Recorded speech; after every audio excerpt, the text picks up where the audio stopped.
Gary Leon Ridgway was born on February 18, 1949, in Salt Lake City, Utah. He was the second of three sons, entering a world that would profoundly shape his developing psyche and contribute to the darkness that would later consume him.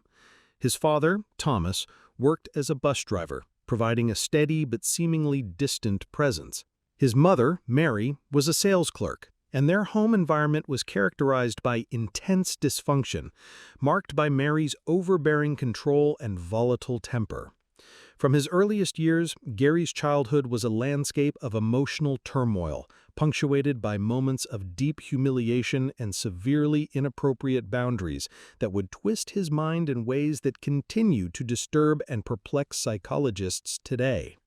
Mary Ridgway was described by family members and neighbors as a domineering figure, a woman quick to inflict corporal punishment on her sons for even the most minor infractions. But her treatment of Gary went far beyond conventional, albeit harsh, discipline. A particularly damaging pattern involved his persistent bedwetting, which continued until he was 13 years old. Each time this occurred, her mother would react with a disproportionate fury, a rage that seemed to consume her entirely. Following these outbursts, she would wash his genitals in a manner that Gary later recounted to defense psychologists as grossly inappropriate intimacy, a violation that planted insidious seeds of rage, confusion, and a deeply distorted understanding of sexuality that would fester and grow for decades. As an adolescent, Gary would later confess to psychologists he harbored intensely conflicting feelings toward his mother. Alongside the anger and resentment fueled by her abuse, he experienced disturbing feelings of sexual attraction. These turbulent emotions manifested in vivid, violent fantasies. He fantasized about killing her, elaborate daydreams that played out in his mind with the detail and clarity of movies. These were not the fleeting, rebellious thoughts common among teenagers navigating the complexities of adolescence. These were detailed, methodical mental rehearsals of ending his mother's life, and they brought him a perverse sense of power and control, a feeling he craved in a life where he felt powerless. The Ridgway family lived near Seattle's Pacific Highway, specifically in a neighborhood close to SeaTac Airport. This area was often characterized as deprived, a place where transient populations, broken dreams, and broken people collected like forgotten debris. It was an environment that offered little in the way of stability or positive influence, making it a fertile ground for a child already damaged by his tumultuous home life to retreat further into darkness. At school, Gary struggled significantly. He was diagnosed with dyslexia, was held back 2 grades, and had an IQ measured in the low 80s. His teachers perceived him as slow, unremarkable, and easily overlooked. His classmates barely registered his presence. But Gary was watching. He noticed everything. He observed the dynamics of power and vulnerability in the world around him, learning who had control and who didn't. He decided early on which side he wanted to be on. By his teenage years, Gary was exhibiting the classic warning signs that criminologists now recognize as chilling harbingers of future serial violence. He tortured animals, finding a disturbing pleasure in their suffering and fear. He set fires, watching with cold fascination as flames consumed everything in their path, a fascination he would later transfer to human destruction. And at the tender age of 16, in the summer of 1965, he committed his first attempted murder. It was a seemingly ordinary summer day when Gary lured a 6-year-old boy into the woods near his home. The child, trusting and unsuspecting, followed him willingly into the dense trees, away from prying eyes and ears. Once deep within the woods, Gary pulled out a knife and stabbed the boy through the ribs, piercing his liver. As the child lay bleeding, terrified, and fighting for his life, Gary walked away, laughing. "I always wondered what it would be like to kill someone," he reportedly said, his voice echoing through the silent trees like a chilling death sentence. The boy miraculously survived the attack, but something fundamental had irrevocably shifted within Gary Ridgway. He had crossed a line that most people never even approach, a boundary separating thought from action, fantasy from reality. And instead of feeling horror, guilt, or remorse, he felt empowered. He had tasted ultimate control over another human being, the power to end a life, and he wanted more. In 1969, Gary graduated from Tye High School and married his 19-year-old girlfriend, Claudia Craig. To the outside world, they appeared to be a normal young couple embarking on their life together. Gary had even joined the United States Navy and was soon deployed to Vietnam, where he served on a supply ship and experienced combat. But beneath the veneer of this ordinary life, something dark and predatory was growing, nurtured by his past and the experiences he was now accumulating. During his time in Vietnam, Gary frequented prostitutes with alarming regularity. This behavior led to him contracting gonorrhea multiple times. While he later claimed to feel anger and resentment towards these women, he continued to seek them out, often engaging in unprotected sex. This emerging pattern of seeking out sex workers while simultaneously harboring deep-seated hostility toward them would become a defining characteristic of his twisted psychology. He was developing a profoundly distorted relationship with sexuality, one that inextricably mixed desire with hatred, pleasure with violence, and control with degradation. When Gary returned from Vietnam, he secured a job painting trucks at the Kenworth plant in Renton, Washington. It was steady, blue-collar work that he would maintain for 30 years, providing him with the perfect cover for the monstrous identity he was cultivating. To his co-workers, he was quiet, reliable, and utterly unremarkable.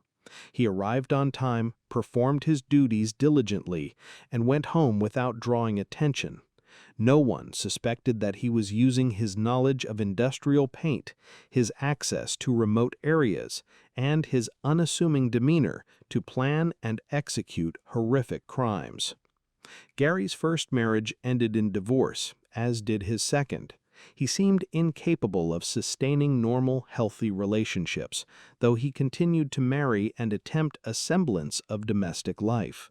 Throughout each marriage, the dark urges within him intensified.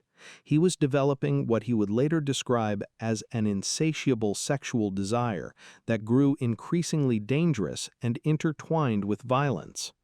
Paradoxically, during this period, he also became fanatically religious, attending church regularly and speaking often about God, salvation, and sin. But this religious fervor did not temper the storm inside him. Instead, it seemed to fuel his hatred of the women he sought out for sex. In his increasingly twisted and delusional mind, prostitutes came to represent everything he despised about himself and his dark desires. They were to him the embodiment of sin and corruption. And in his growing delusion, he began to see himself as an instrument of divine justice, chosen to cleanse the world of their presence through violence. The first tangible sign that Gary Ridgway was becoming something truly dangerous came in 1980, when he was arrested for allegedly choking a prostitute. He claimed the woman had bitten him, and without further evidence or a cooperative victim, no charges were filed. 2 years later, in 1982, he was arrested again, this time for solicitation. To the police, he was just another John, another lonely man seeking paid companionship in the shadows of the city's underbelly.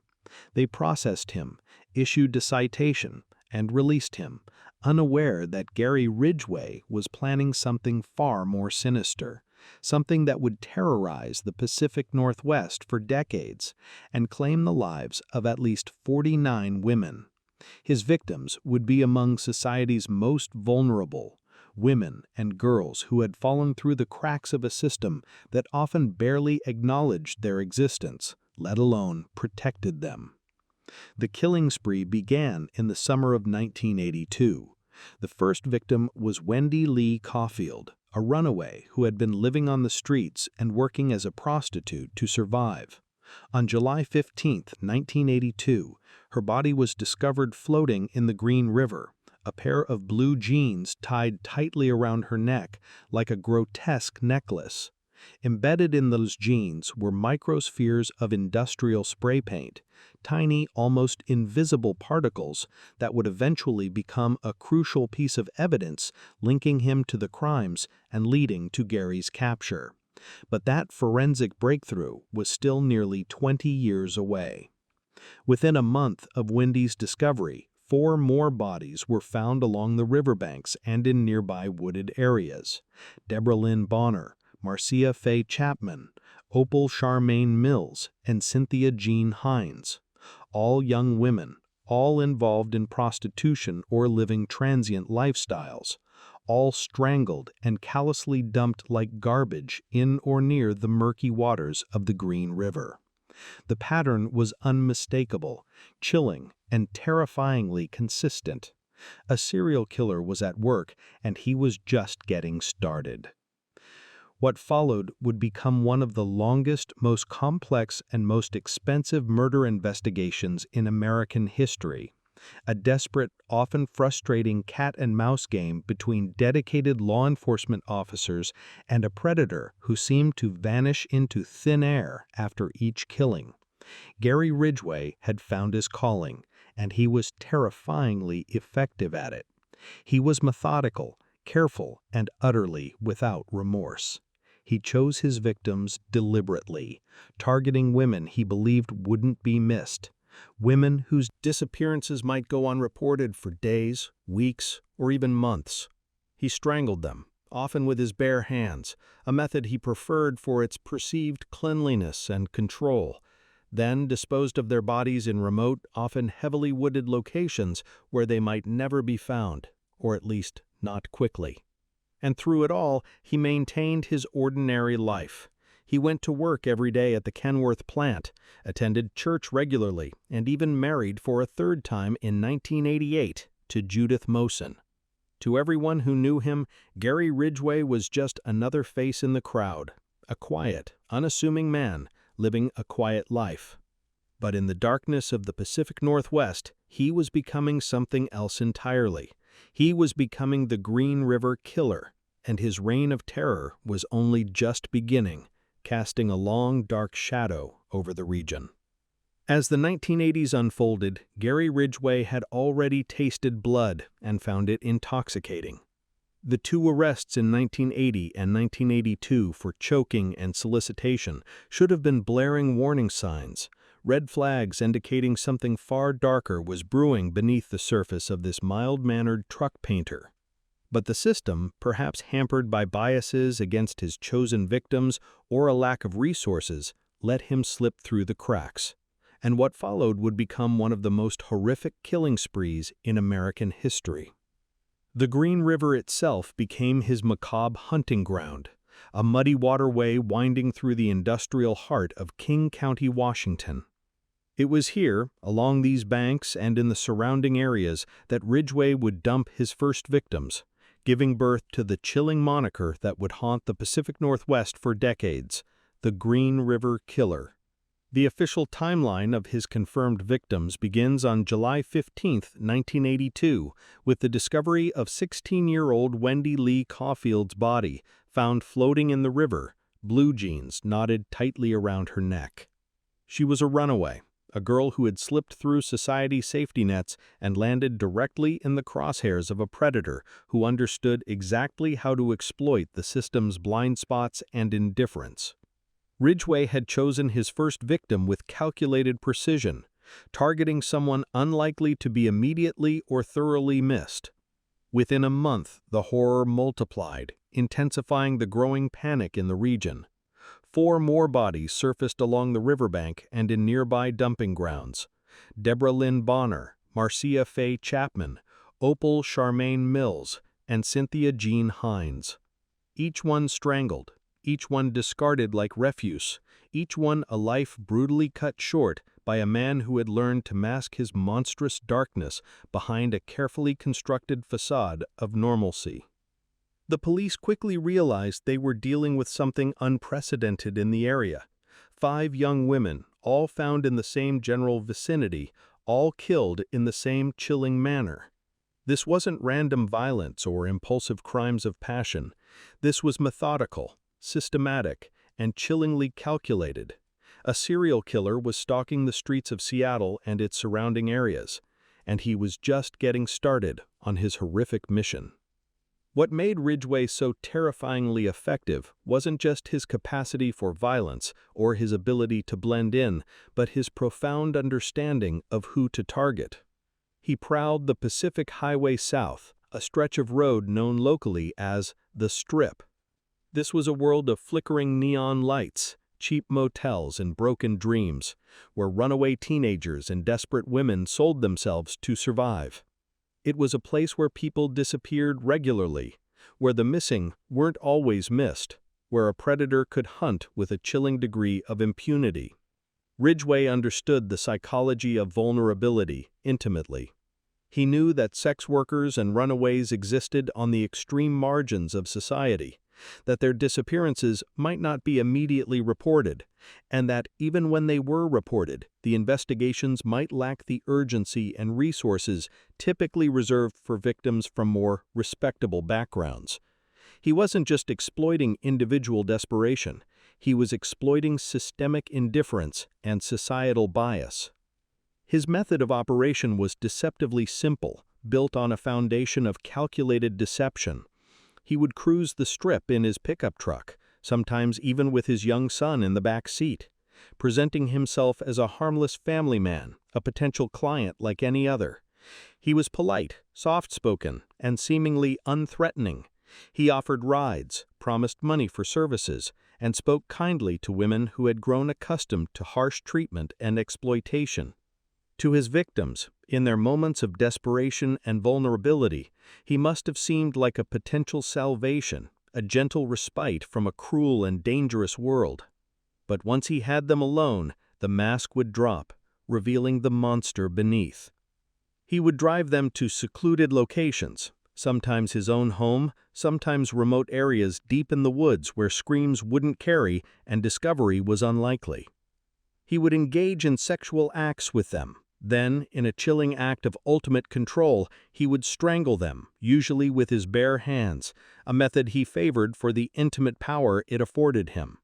The act of killing became ritualistic for him, a moment of absolute power and control that fed something dark, insatiable, and predatory within his psyche. After the murder came the disposal, a phase Ridgway approached with chilling meticulousness, understanding that how he handled the bodies would determine whether he remained free to kill again. He would drive deep into the forests surrounding Seattle, to places where loggers had carved roads through dense wilderness, areas so remote that a body might lie undiscovered for months or even years. He became an expert in finding these hidden dumping grounds, utilizing his knowledge of the local terrain. But Ridgway's depravity didn't end with death. In a horrifying display of his twisted urges, he would sometimes return to the dump sites weeks or months later to engage in acts of necrophilia with the decomposing remains. This wasn't just about sexual gratification. It was about extending his control over his victims even beyond death, a final grotesque assertion of dominance. He owned them completely, in his mind, and he wasn't ready to let them go. The body count climbed steadily through 1982 and 1983, fueling widespread fear and frustration. The Green River Task Force, formed specifically to catch this killer, found themselves chasing a phantom.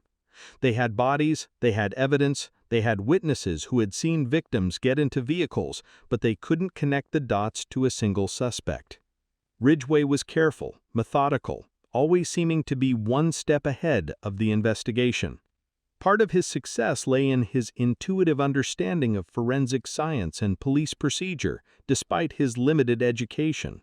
Ridgway had an almost innate grasp of how evidence worked and how to avoid leaving traces. He chose strangulation over weapons because it was cleaner, leaving fewer forensic clues like shell casings or specific weapon markings. He would meticulously clip his victims' fingernails if they had scratched him during the struggle, eliminating potential DNA or skin evidence. He bought new tires for his truck frequently to eliminate traceable tread evidence. He even admitted to planting false clues at crime scenes, like cigarette butts, to confuse investigators about timelines and potential suspect profiles. But perhaps most importantly, Ridgway understood camouflage. He maintained his job at the Kenworth truck plant, showing up every day, working steadily, earning the respect and trust of his supervisors and co-workers.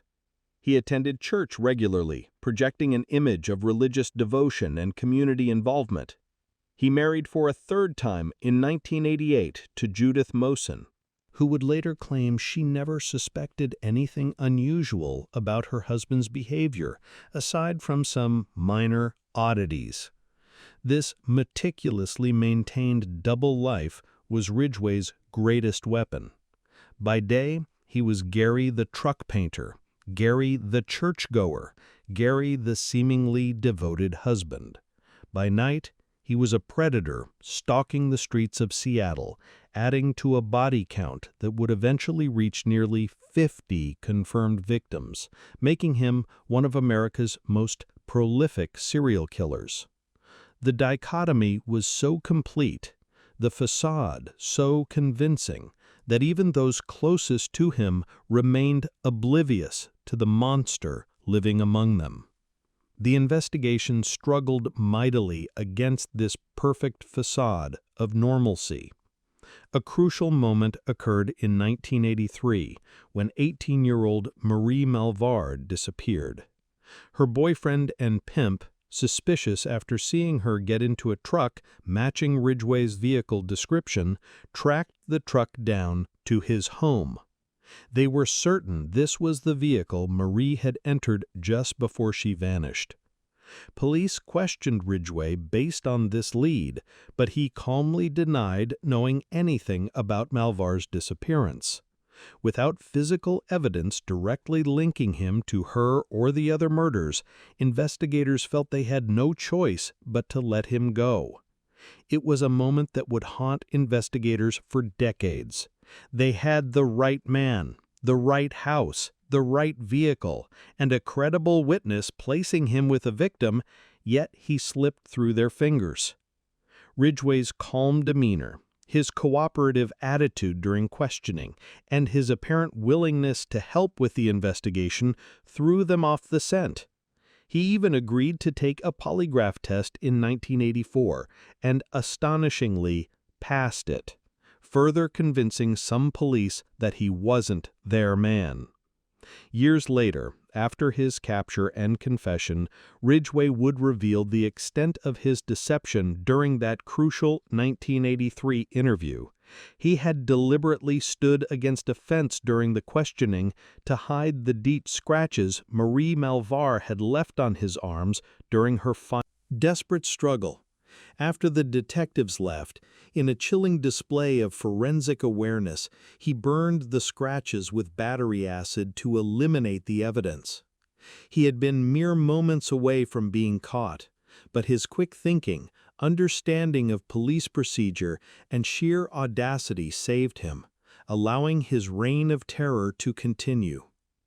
The killings continued through the 1980s, though perhaps at a slightly reduced pace after the initial frenzy. Ridgway was learning, adapting, becoming more sophisticated and cautious in his methods. He began burying some victims instead of leaving them exposed, partly, he later claimed, to resist his own urges to return for necrophilia, and partly to make discovery less likely. He spread the dump sites across a wider geographic area, utilizing his knowledge of remote logging roads and wilderness areas, making it harder for investigators to predict where he might strike next or establish clear geographic patterns. Throughout this period, the Green River Task Force grew into one of the largest and most complex serial killer investigations in American history. They interviewed thousands of potential suspects, collected mountains of evidence, and consulted with experts, including the imprisoned serial killer Ted Bundy, who offered chilling insights into the mind of a serial killer. Bundy's advice, given from his death row cell, proved eerily accurate. He suggested that the killer was likely returning to the dump sites to have sex with the bodies, a detail that investigators would later confirm through Ridgway's own confessions.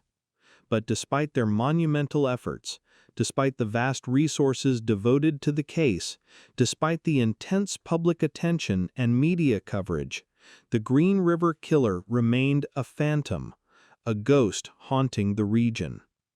Bodies continued to surface, families continued to grieve in agonizing uncertainty, and Gary Ridgway continued to live his quiet life in suburban Seattle, hiding in plain sight, a monster masked by the mundane. The 1990s brought significant changes to both Ridgway's personal life and his killing pattern.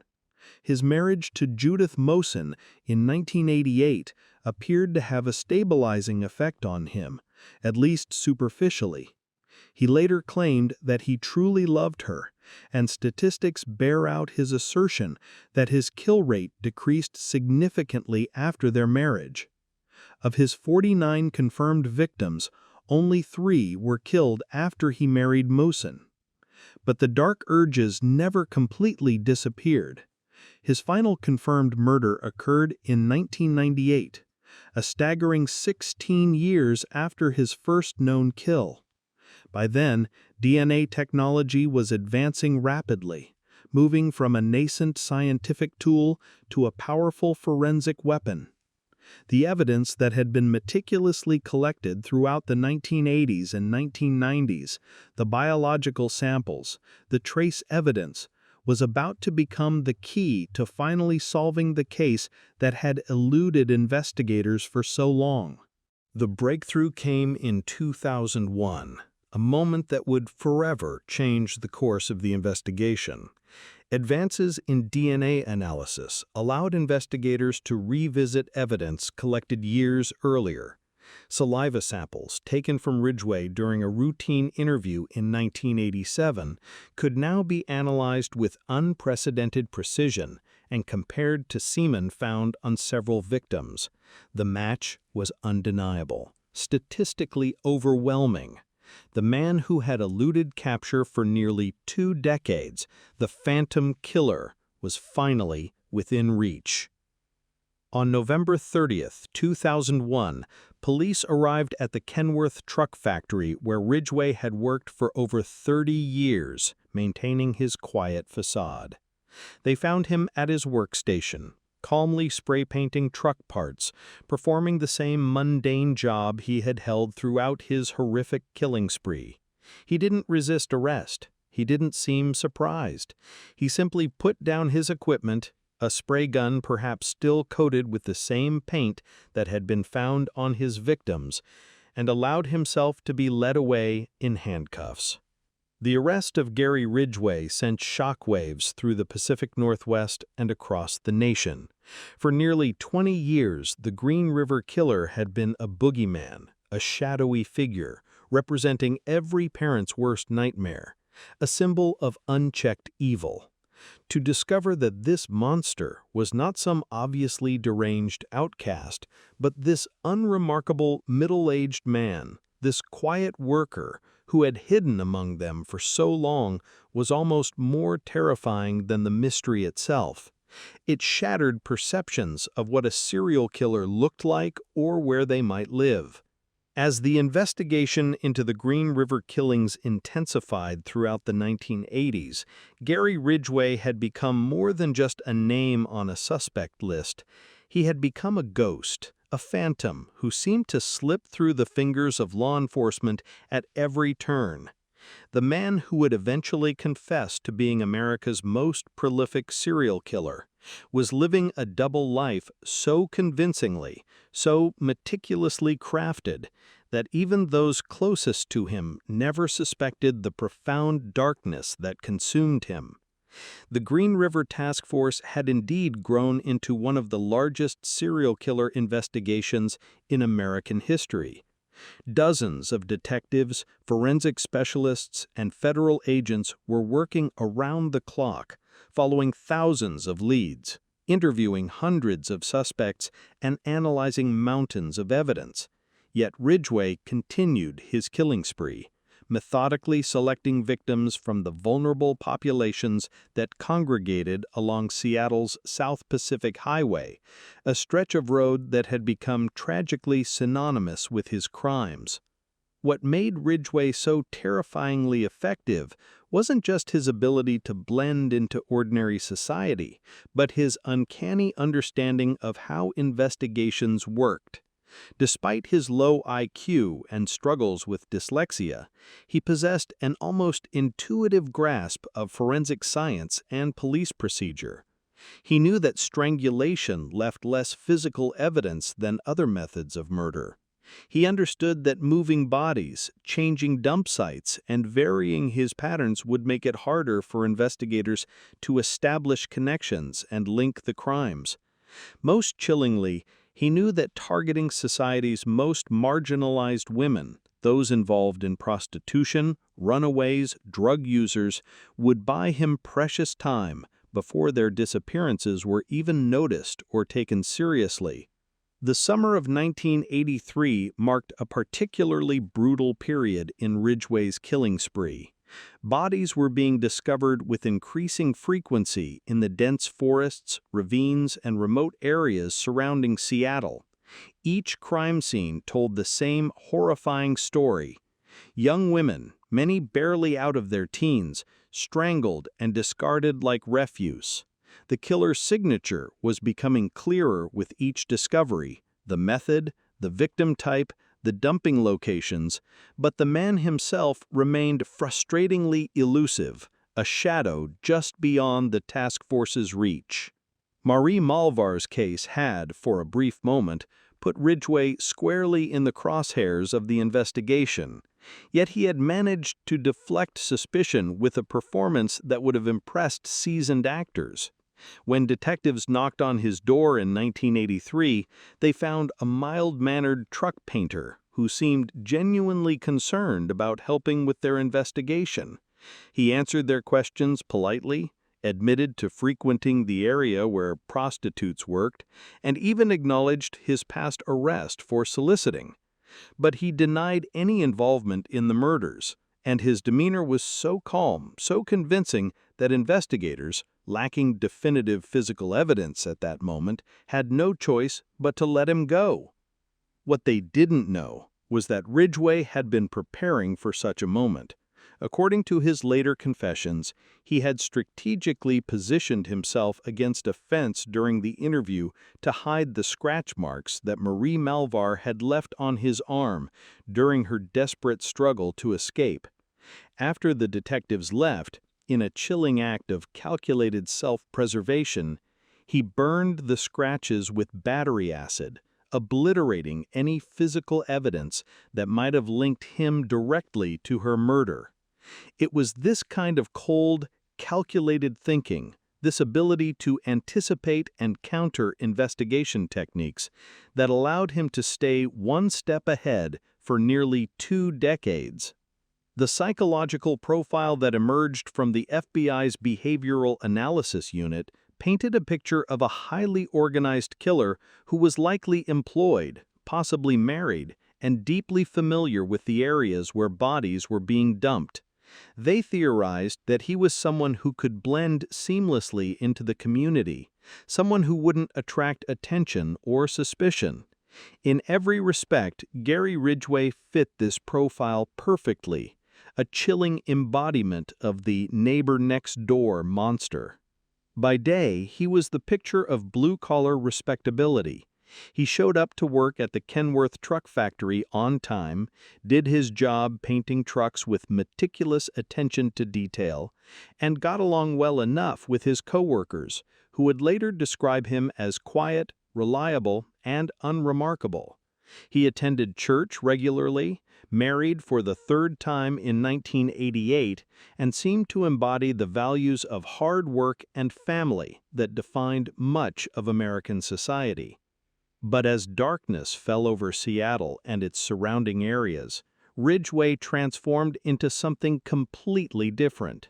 He would cruise the Pacific Highway in his pickup truck, trolling for victims among the desperate women who worked the streets. His approach was patient, methodical, and terrifyingly effective. He would engage potential victims in conversation, sometimes even bringing his young son along to appear less threatening, a tactic that provided a false sense of security that would ultimately prove fatal for many. The presence of a child in his vehicle was perhaps one of the most disturbing aspects of his deception. The forensic evidence that would eventually lead to Ridgway's capture was hiding in plain sight throughout the 1980s, waiting patiently for technology to catch up with the investigation. Microscopic paint spheres from the Kenworth factory where he worked were embedded in the clothing of multiple victims, creating a forensic link that wouldn't be discovered or fully appreciated for another 2 decades. The Washington State Patrol Crime Laboratory had the evidence in their possession, but the technology to analyze it with the necessary precision simply didn't exist at the time. This missed opportunity haunted investigators for years. The paint spheres were a unique signature, as distinctive as a fingerprint that could have connected Ridgway to the murders much earlier, potentially saving lives. Instead, they sat in evidence rooms, invisible to the naked eye and the analytical tools of the era, while the killing continued unabated. It was a sobering reminder of how technology and investigative techniques were still catching up to the sophistication and careful planning of modern serial killers. As the body count mounted throughout the 1980s, Ridgway's confidence seemed to grow, leading him to take greater risks. He began returning to dump sites, sometimes weeks or months after the murder, to engage in necrophilia with decomposing corpses. According to his later confessions, these return visits were driven by an intense, insatiable sexual compulsion that he couldn't control, a dark ritual that reinforced his sense of power and ownership over his victims. The FBI had theorized that the killer was likely revisiting dump sites, a prediction that proved chillingly accurate when Ridgway finally began talking to investigators after his arrest. The investigation took on an almost mythical quality in the Pacific Northwest. The Green River Killer had become a boogeyman, a faceless monster who stalked the streets of Seattle and preyed on society's most vulnerable members. Parents warned their children about stranger danger, women traveled in groups, and the sex worker community lived in constant, paralyzing fear. Yet Ridgway moved through this atmosphere of terror completely undetected, protected by his carefully constructed facade of normalcy and the systemic biases that left his victims marginalized and overlooked. What made his crimes even more disturbing was the casual, almost businesslike manner in which he approached murder. In his later confessions, he would describe the killings with the same detached professionalism he brought to his job at the truck factory. There was no apparent passion, no visible rage, no discernible emotion at all.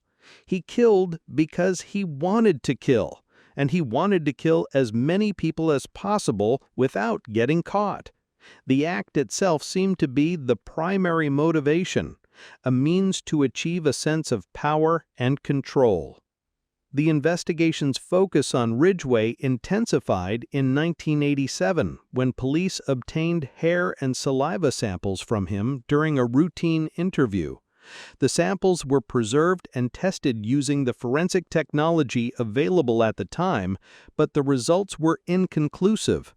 DNA analysis was still in its infancy, and the sophisticated techniques that would eventually seal his fate were still years away from being developed and widely implemented. Once again, Ridgway had dodged a bullet, protected by the limitations of 1980s forensic science and his own careful planning. As the 1980s drew to a close, the Green River killings seemed to slow down, though they never completely stopped. Some investigators theorized that the killer had died, been imprisoned for other crimes, or simply moved to a different area. Others believed he was still active, but had become more careful about disposing of bodies. The truth, as it would later emerge, was more complex than anyone imagined. Ridgway's marriage to Judith Mosen in 1988 marked a turning point in his criminal career. According to his own admissions, his kill rate decreased significantly after he entered this relationship. Of his 49 confirmed victims, only 3 were murdered after his marriage to Mosen. Whether this was due to genuine feelings for his wife, increased fear of getting caught due to a more stable life, or simply the natural evolution and refinement of his criminal behavior, remained a subject of debate among criminal psychologists and investigators. The 1990s brought new challenges and opportunities for the investigation. Advances in DNA technology were revolutionizing forensic science, and cold cases that had seemed hopeless were suddenly solvable. The Green River Task Force began the painstaking process of re-examining evidence using these new techniques, hoping to find the breakthrough that had eluded them for so long. Meanwhile, Ridgway continued his ordinary life, working at the truck factory, attending church, and maintaining his reputation as a quiet, dependable member of the community. He had successfully compartmentalized his life in a way that allowed him to function normally while harboring the darkest of secrets.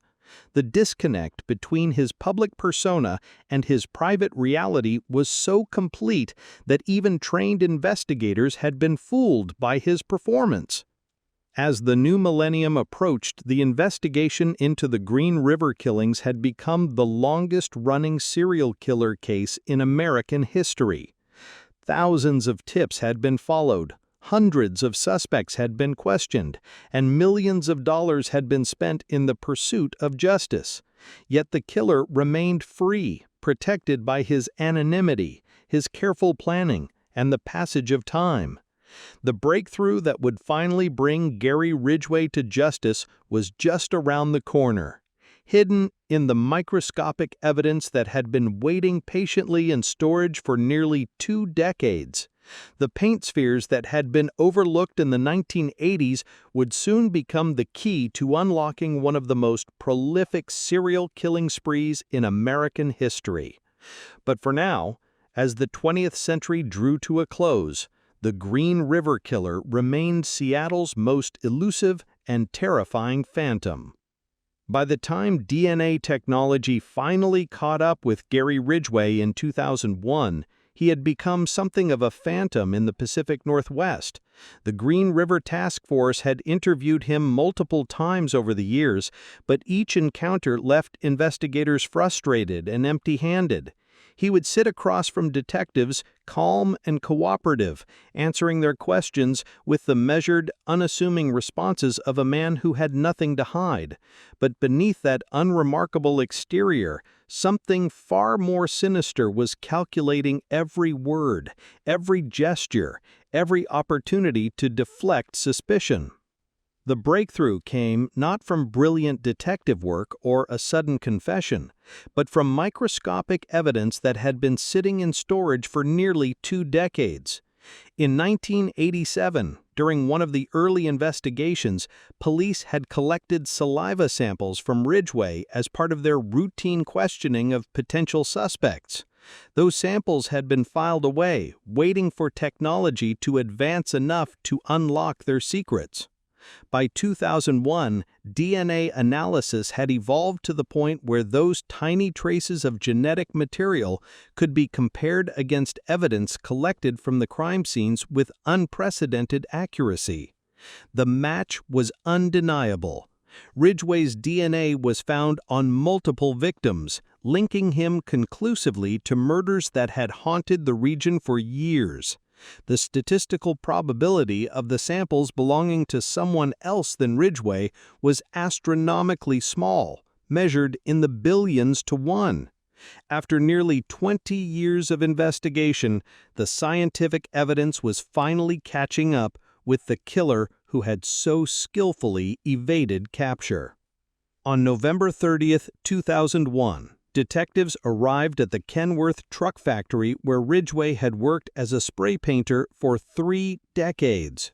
They found him at his workstation, methodically applying paint to truck parts with the same precision he had once used to end lives.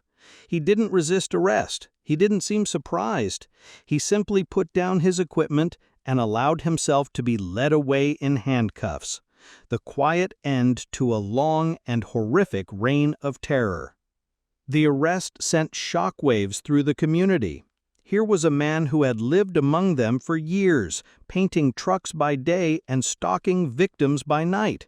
His coworkers described him as quiet, reliable, even friendly. His neighbors knew him as the guy who went to church regularly and kept his yard neat. His third wife, Judith Mosen, would later reveal that she had noticed some odd behaviors over the years, but had never connected them to anything sinister. She remembered how he would sometimes leave for work unusually early, claiming he needed the overtime pay. Early departures that often coincided with his hunting trips. She recalled how there was no carpet in his house when she moved in, something that took on a chilling significance when investigators later suggested he had likely used it to wrap bodies for transport. The evidence against Ridgway was overwhelming. Beyond the DNA matches, Forensic scientists had made another crucial discovery. Those microscopic paint spheres that had been embedded in victims' clothing for decades were finally analyzed using advanced techniques. The spheres were traced to a specific type of industrial spray paint used at the Kenworth factory during the exact time period when the murders occurred. It was the kind of evidence that could only come from someone who worked with that particular paint on a daily basis. An undeniable link between his mundane job and his horrific crimes. But perhaps the most damning evidence was Ridgway's own confession. Faced with the prospect of the death penalty, he made a calculated decision that would define the remainder of his life. He agreed to cooperate fully with investigators, revealing the locations of bodies that had never been found and providing chilling details about murders that had remained unsolved for decades. In exchange, prosecutors agreed to spare his life, sentencing him instead to life in prison without the possibility of parole.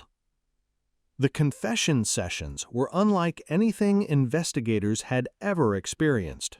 Ridgway sat calmly in interview rooms, recounting the details of his crimes with the same methodical precision he had once applied to his work. He described how he selected his victims, how he lured them to isolated locations, how he killed them and disposed of their bodies. There was a chilling absence of emotion in his voice, no visible remorse in his demeanor. He spoke about murder the way other people might discuss their daily routines or a technical process. Over the course of several months, Ridgway confessed to 48 murders, though he hinted that the actual number might be higher. He claimed that he had initially told investigators he was responsible for 65 deaths, and in later interviews he suggested the number could be as high as 71. The discrepancies didn't seem to bother him. To Ridgway, the exact count seemed less important than the act itself. He had killed because he wanted to kill, and he had continued killing because he could, finding a perverse satisfaction in his ability to take lives and evade capture. His explanations for the murders were as chilling as the crimes themselves. He told investigators that he targeted sex workers because they were easy to pick up without being noticed. He knew they wouldn't be reported missing immediately, if at all, due to their marginalized status and the transient nature of their lives. He said he hated most of them, viewing them not as human beings but as disposable objects, a form of human garbage that he was cleaning up. This twisted, dehumanizing logic had allowed him to justify his actions in his own mind, transforming murder into what he saw as a form of perverse community service or divine retribution. The details Ridgway provided about his methods revealed the depth of his depravity. He described how he would return to dump sites to engage in necrophilia with decomposing bodies, treating the corpses as objects for his sexual gratification and a final assertion of control. He explained how he would move bodies from one location to another to confuse investigators, sometimes revisiting burial sites multiple times. He talked about how he would place false evidence at crime scenes, attempting to throw police off his trail, demonstrating a surprising level of sophistication in his attempts to thwart the investigation. What made Ridgway's confession particularly disturbing was his apparent understanding of investigative techniques. Despite his limited education and low IQ, he demonstrated a keen awareness of how police operated. He knew to avoid leaving fingerprints, to dispose of evidence carefully, and to maintain a facade of normalcy that would deflect suspicion. He had studied the investigation into his crimes, learning from media coverage of other serial killers and adapting his methods accordingly, a chilling example of a killer evolving to evade capture. The impact of Ridgway's arrest and confession extended far beyond the immediate victims and their families. The Green River killings had terrorized the Northwest for decades, creating an atmosphere of fear that particularly affected vulnerable women. Sex workers, runaways, and others living on the margins of society had lived with the constant, terrifying threat that they might be next. The knowledge that the killer had finally been caught brought a sense of relief to many, but it also highlighted the systemic failures that had allowed Ridgway to operate for so long. The case raised uncomfortable questions about how society values certain lives over others. Ridgway had deliberately targeted women he believed wouldn't be missed, and in many cases he was tragically right. Some victims weren't reported missing for weeks or months. Others were never reported at all. The investigation had been hampered by the fact that many victims came from communities that had little trust in law enforcement, making it difficult for police to gather information about their disappearances and lifestyles. In December 2003, Gary Ridgway was formally sentenced to life in prison without the possibility of parole. The plea agreement had spared him from the death penalty, but it had also ensured that he would never walk free again. As he stood in the courtroom listening to the judge read his sentence, Ridgway showed little emotion, his face a mask of indifference. He had made his calculated choice, and he seemed content with the outcome, a chilling display of his continued lack of remorse. The families of his victims had mixed reactions to the plea deal. Some were grateful that Ridgway's cooperation had led to the discovery of their loved ones' remains, providing them with the closure they had sought for decades. Others felt that life in prison was too lenient a punishment for someone who had caused so much suffering and taken so many lives. The debate over whether Ridgway deserved to die for his crimes would continue long after his sentencing, a reflection of the deep pain and anger his actions had caused. But the legal proceedings had come to an end. Today, Gary Ridgway sits in a maximum security prison, serving multiple life sentences for crimes that shocked the nation. He is now in his 70s, an aging man whose killing days are long behind him, confined to a cell. He rarely grants interviews and has shown little interest in discussing his crimes beyond the confessions he provided to investigators as part of his deal.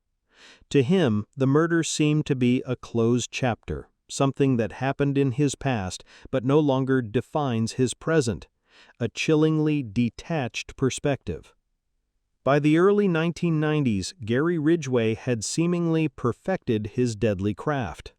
He'd been killing for a decade, leaving a trail of bodies scattered across Washington state while meticulously maintaining his facade as an ordinary family man, a quiet worker, a churchgoer.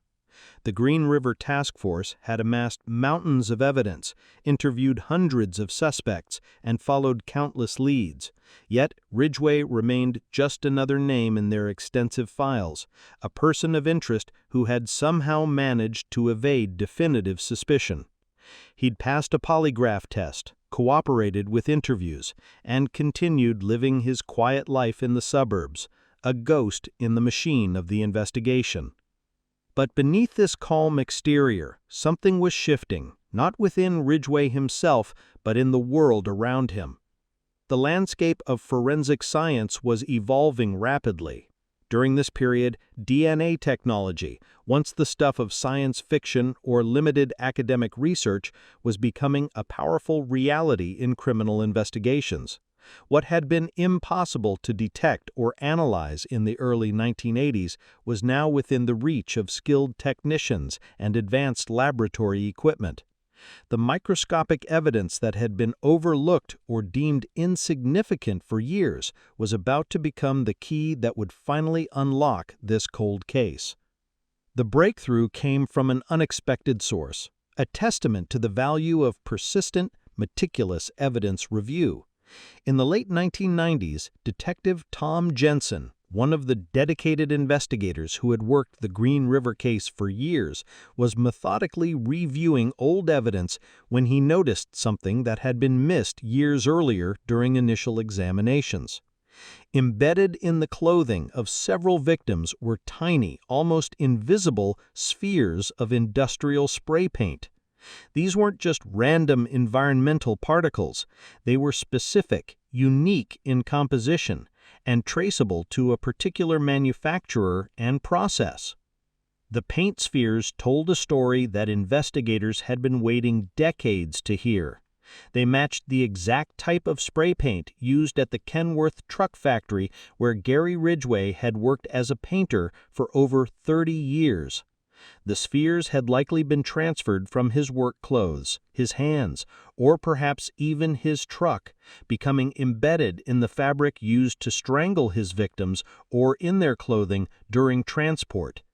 It was microscopic evidence that placed him with scientific precision at the scene of multiple murders, a silent witness waiting to be heard.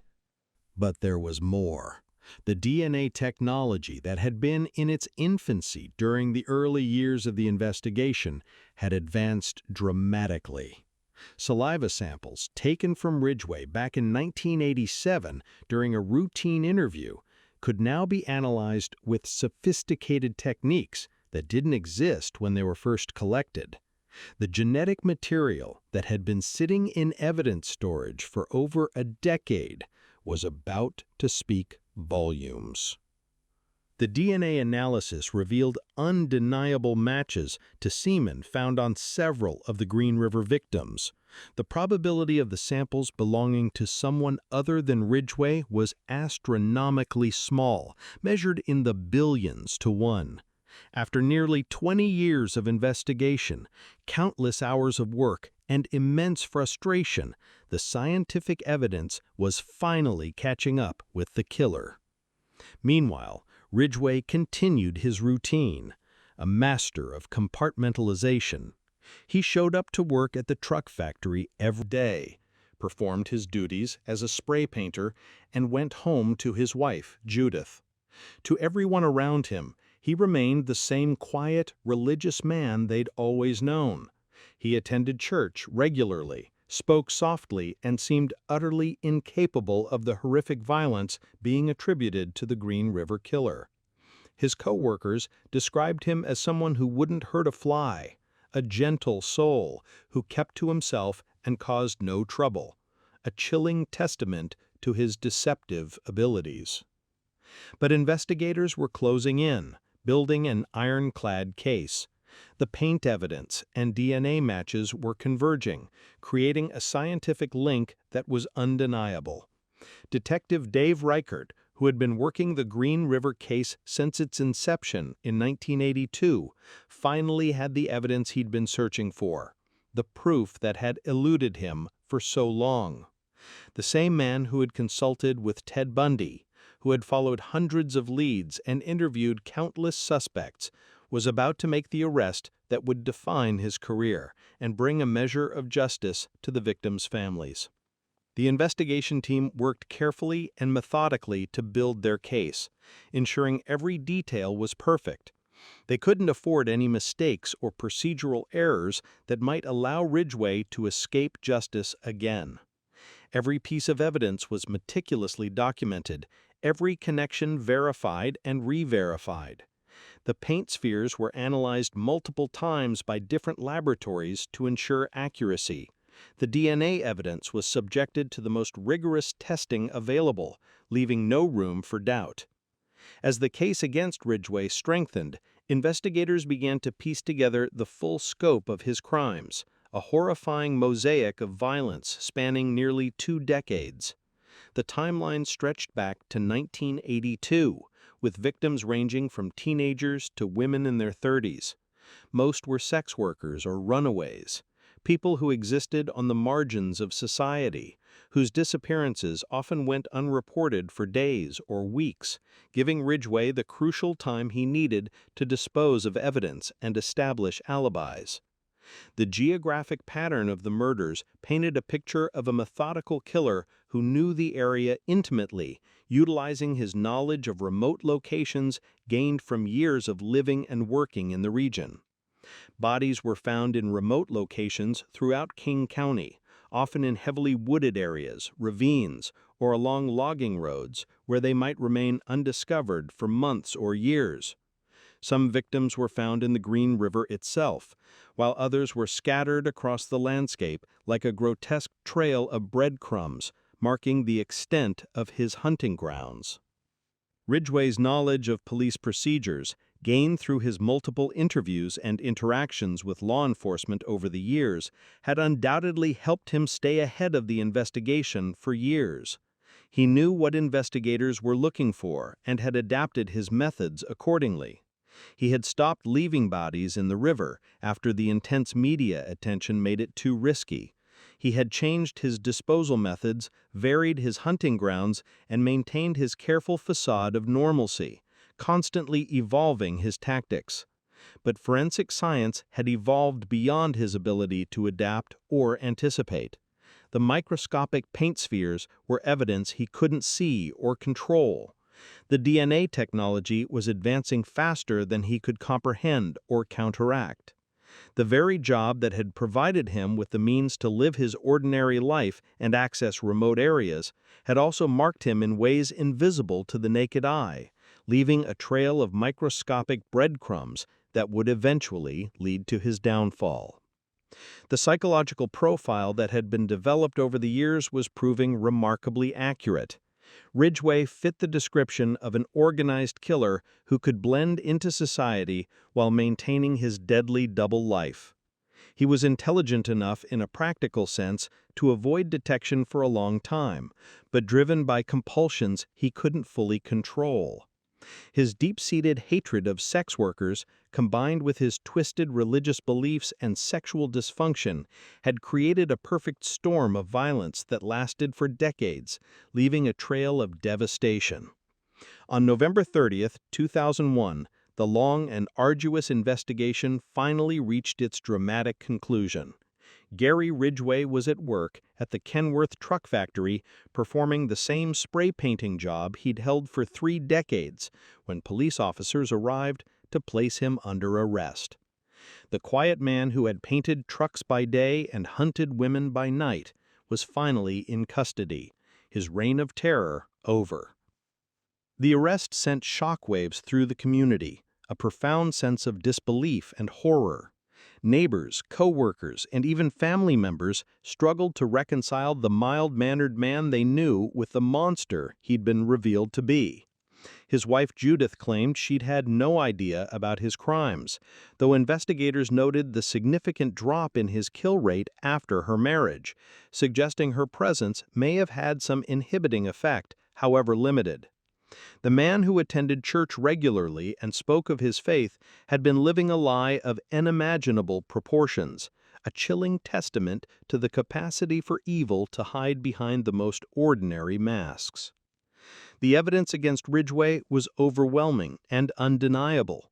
The paint spheres, the DNA matches, and the vast amount of circumstantial evidence collected over 2 decades created a case that would be nearly impossible to defend. As he sat in his jail cell, the weight of nearly 20 years of investigation, the culmination of countless hours of work by dedicated professionals, was finally bearing down on him. The careful facade he had maintained for so long was crumbling, and the true extent of his crimes was about to be revealed to the world in horrifying detail. As the investigation into the Green River murders dragged on through the 1980s and 1990s, Gary Ridgway continued his double life with chilling precision. By day, he was the reliable truck painter at Kenworth, showing up on time, doing his job, keeping his head down, a model of blue-collar diligence. By night, he prowled the strip, hunting for his next victim, a predator operating under the cloak of darkness and anonymity. What made him so terrifying wasn't just his brutality, it was his patience, his methodical approach, his ability to blend into the background while committing unspeakable acts of violence.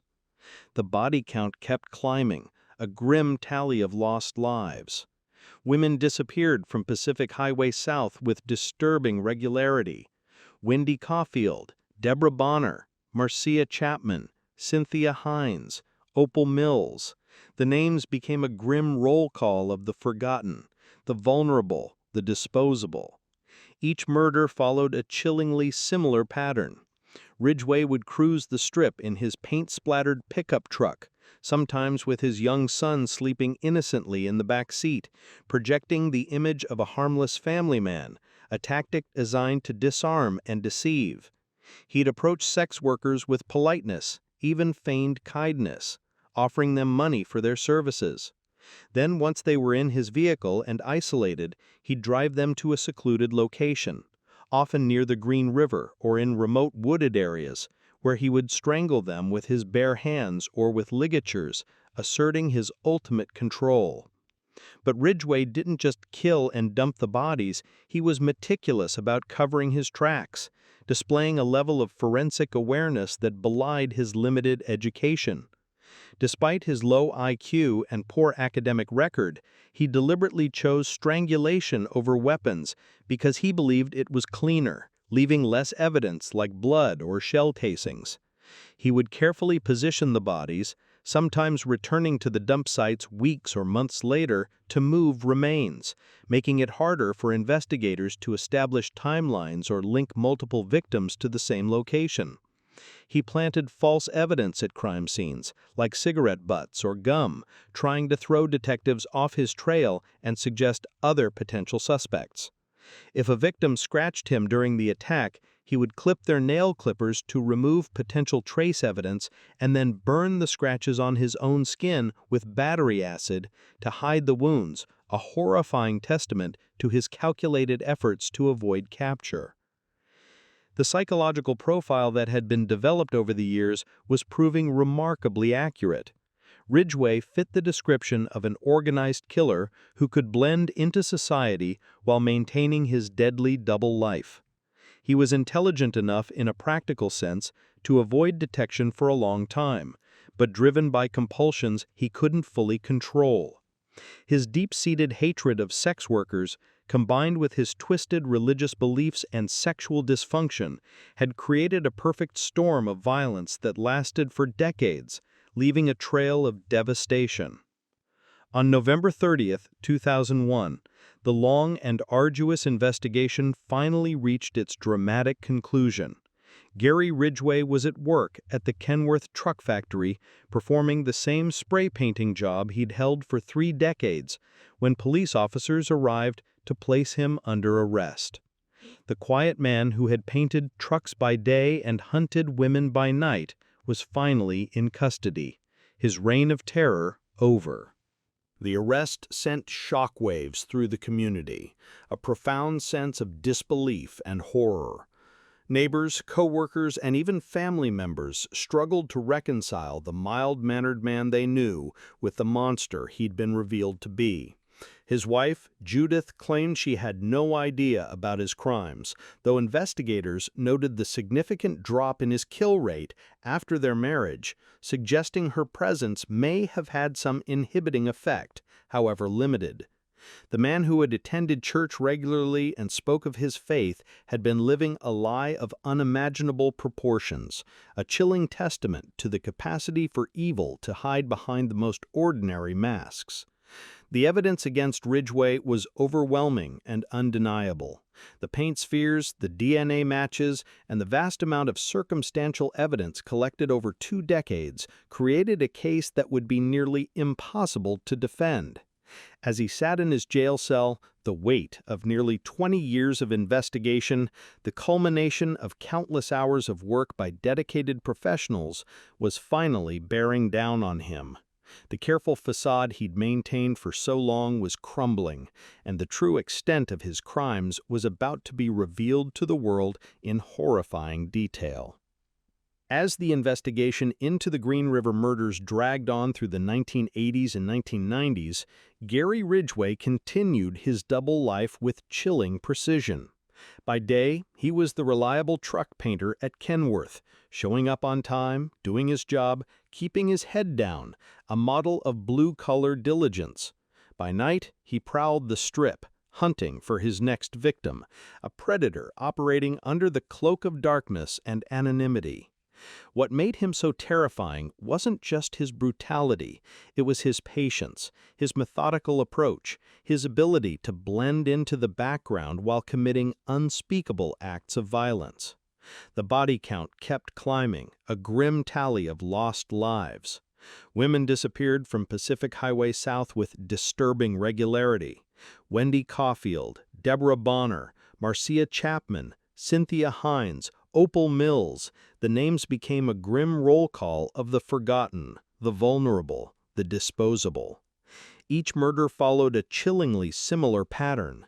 Ridgway would cruise the strip in his paint-splattered pickup truck, sometimes with his young son sleeping innocently in the back seat, projecting the image of a harmless family man, a tactic designed to disarm and deceive. He'd approach sex workers with politeness, even feigned kindness, offering them money for their services. Then, once they were in his vehicle and isolated, he'd drive them to a secluded location, often near the Green River or in remote wooded areas, where he would strangle them with his bare hands or with ligatures, asserting his ultimate control. But Ridgway didn't just kill and dump the bodies, he was meticulous about covering his tracks, displaying a level of forensic awareness that belied his limited education. Despite his low IQ and poor academic record, he deliberately chose strangulation over weapons because he believed it was cleaner, leaving less evidence like blood or shell casings. He would carefully position the bodies, sometimes returning to the dump sites weeks or months later to move remains, making it harder for investigators to establish timelines or link multiple victims to the same location. He planted false evidence at crime scenes like cigarette butts or gum, trying to throw detectives off his trail and suggest other potential suspects. If a victim scratched him during the attack, he would clip their fingernails to remove potential trace evidence and then burn the scratches on his own skin with battery acid to hide the wounds, a horrifying testament to his calculated efforts to avoid capture. The psychological profile that emerged from his later confessions revealed a man driven by a twisted sense of control, a deep-seated hatred of women, and a warped interpretation of religious beliefs. Ridgway claimed he targeted prostitutes because he hated them, viewing them as sinful and disposable, a form of human garbage. He believed in his delusional mind that he was cleaning up the streets, ridding society of what he saw as moral corruption. This warped moral justification allowed him to continue killing without remorse, sometimes committing necrophilia with the corpses before disposing them in remote wooded areas, a final act of degradation and control. The Green River Task Force, led by Detective Dave Reichert, was under enormous pressure to solve the case. The media attention was relentless, fueling public fear. Families were demanding answers, their lives shattered by the disappearances.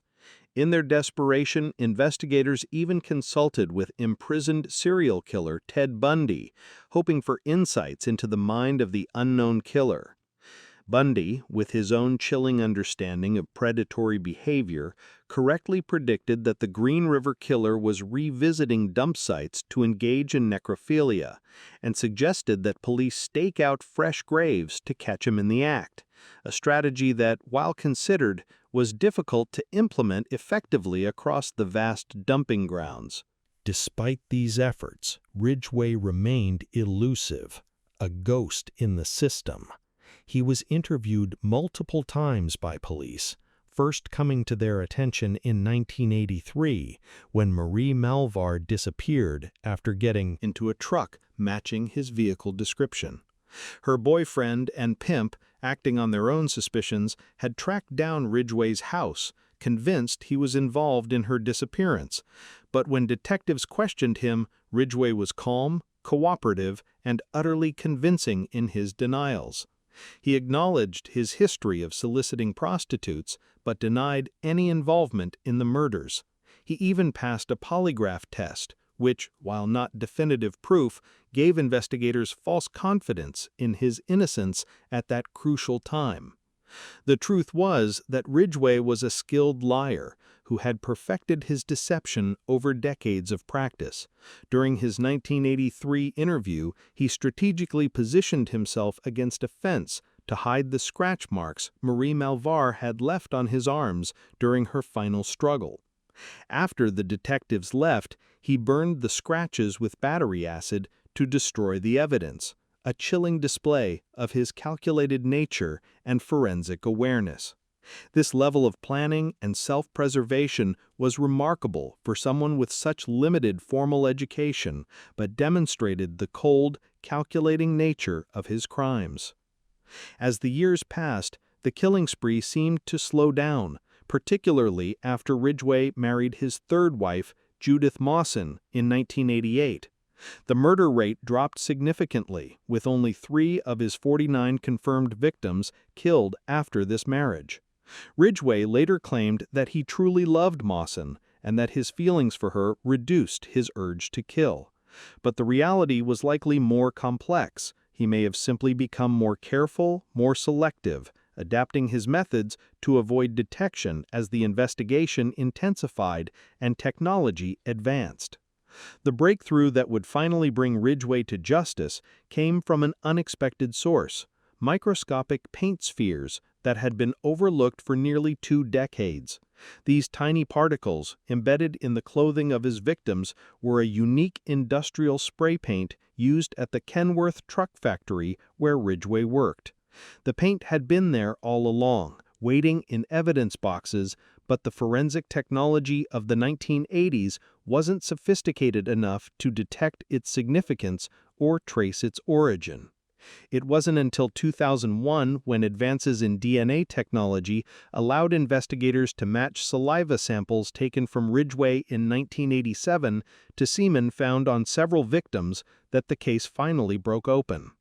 The microscopic paint evidence provided additional powerful confirmation, linking him definitively to the murders through his workplace. On November 30, 2001, police arrived at the Kenworth factory to arrest Gary Ridgway. He was 52 years old and had been killing for nearly 2 decades. The man they led away in handcuffs was unremarkable in every way: average height, thinning hair, quiet demeanor. He looked like any other factory worker heading home after a long shift.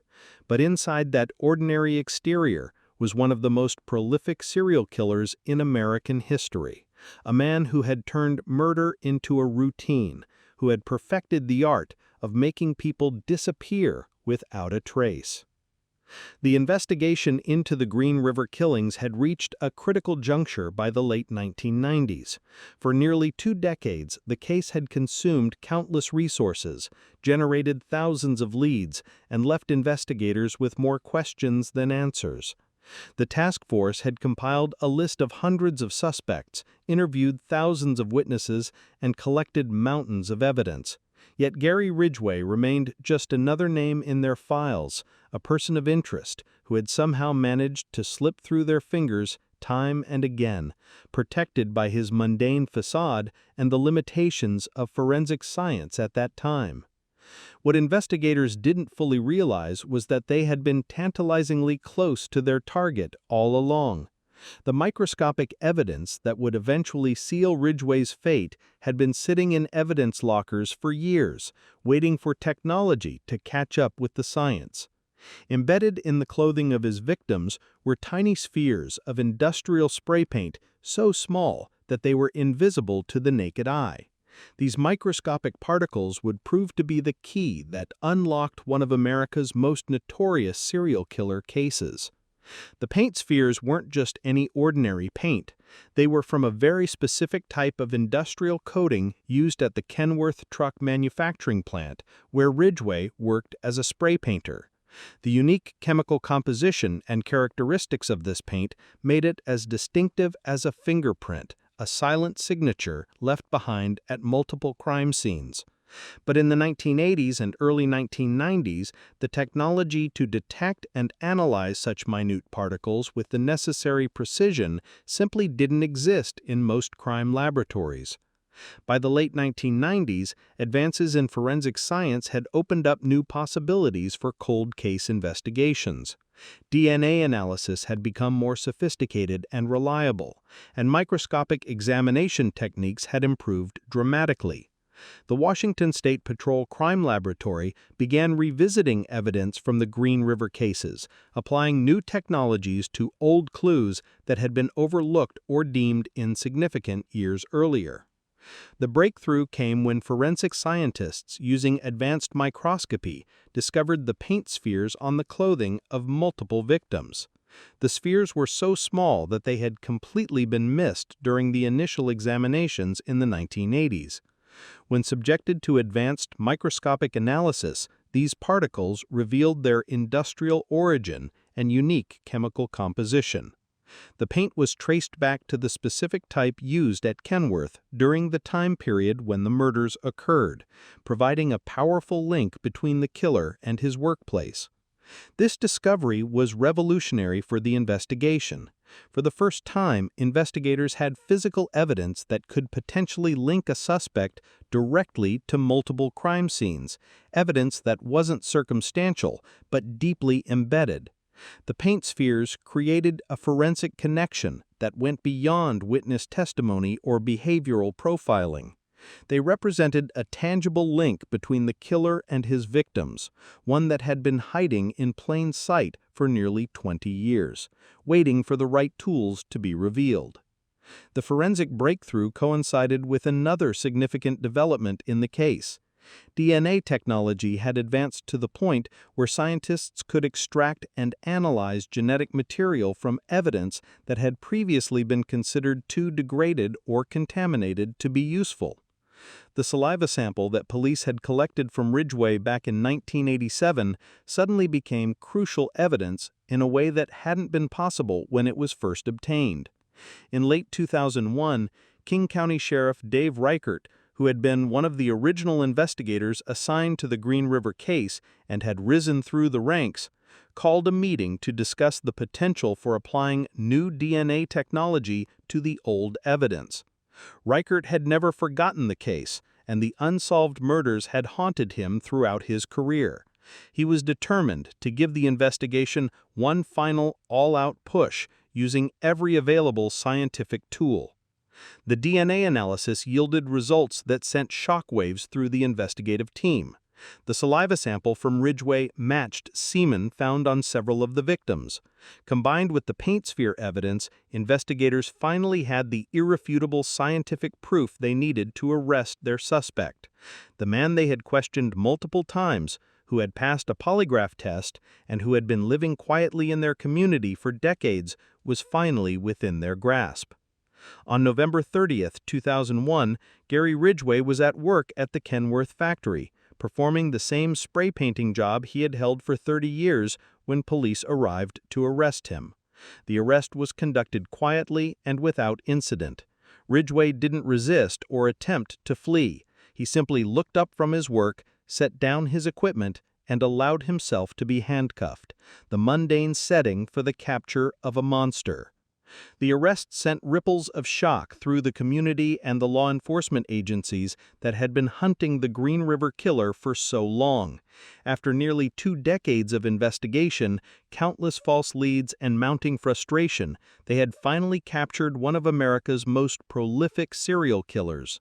The man who had terrorized the Seattle area and claimed the lives of dozens of women was a mild-mannered truck painter who had been hiding in plain sight all along, a chilling testament to his deceptive abilities. The investigation into the Green River killings had reached a critical juncture by the late 1990s. For nearly 2 decades, the case had consumed countless resources, generated thousands of leads, and left investigators with more questions than answers. The task force had compiled a list of hundreds of suspects, interviewed thousands of witnesses, and collected mountains of evidence. Yet Gary Ridgway remained just another name in their files, a person of interest who had somehow managed to slip through their fingers time and again, protected by his mundane facade and the limitations of forensic science at that time. What investigators didn't fully realize was that they had been tantalizingly close to their target all along.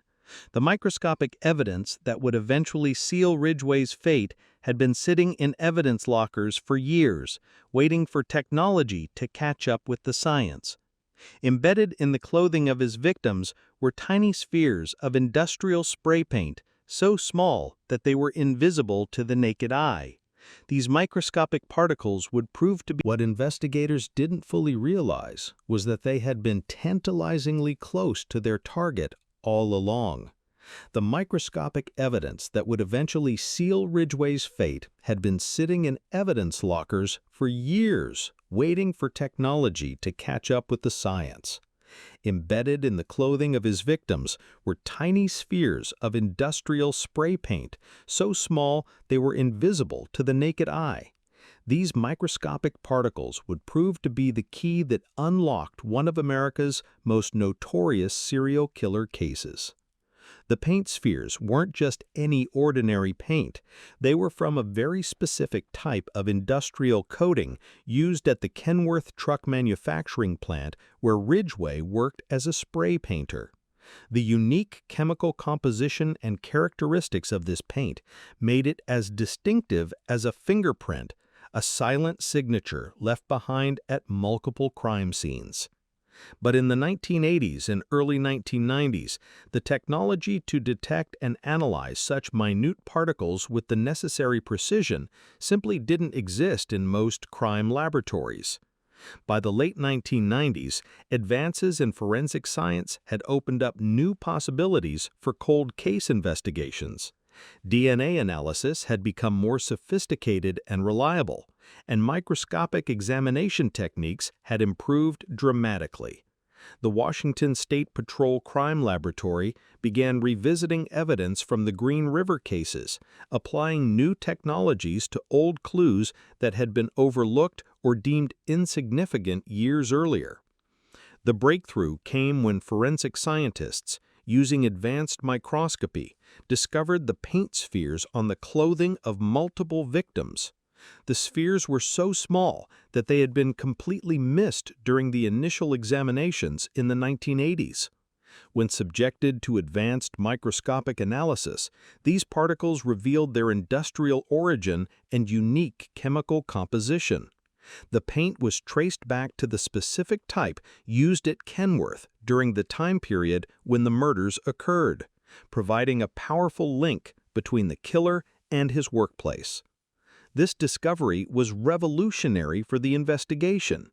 For the first time, investigators had physical evidence that could potentially link a suspect directly to multiple crime scenes, evidence that wasn't circumstantial but deeply embedded.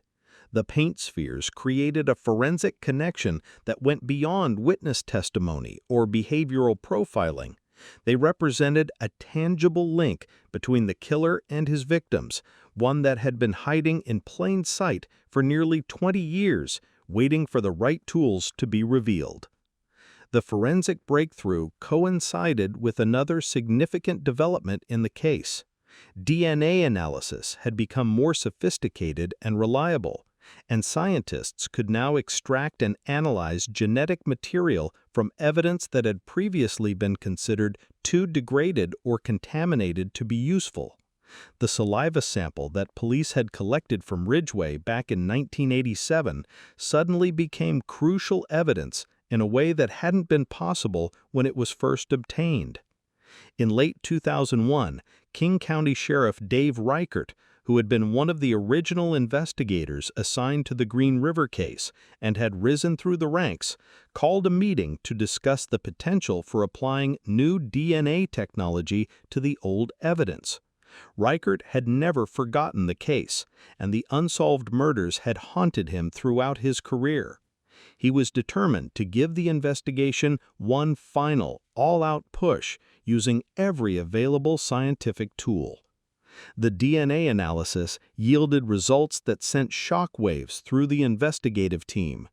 The saliva sample from Ridgway matched semen found on several of the victims. Combined with the paint sphere evidence, investigators finally had the irrefutable scientific proof they needed to arrest their suspect. The man they had questioned multiple times, who had passed a polygraph test, and who had been living quietly in their community for decades, was finally within their grasp. On November 30, 2001, Gary Ridgway was at work at the Kenworth factory, performing the same spray painting job he had held for 30 years when police arrived to arrest him. The arrest was conducted quietly and without incident. Ridgway didn't resist or attempt to flee. He simply looked up from his work, set down his equipment, and allowed himself to be handcuffed, the mundane setting for the capture of a monster. The arrest sent ripples of shock through the community and the law enforcement agencies that had been hunting the Green River Killer for so long. After nearly 2 decades of investigation, countless false leads, and mounting frustration, they had finally captured one of America's most prolific serial killers.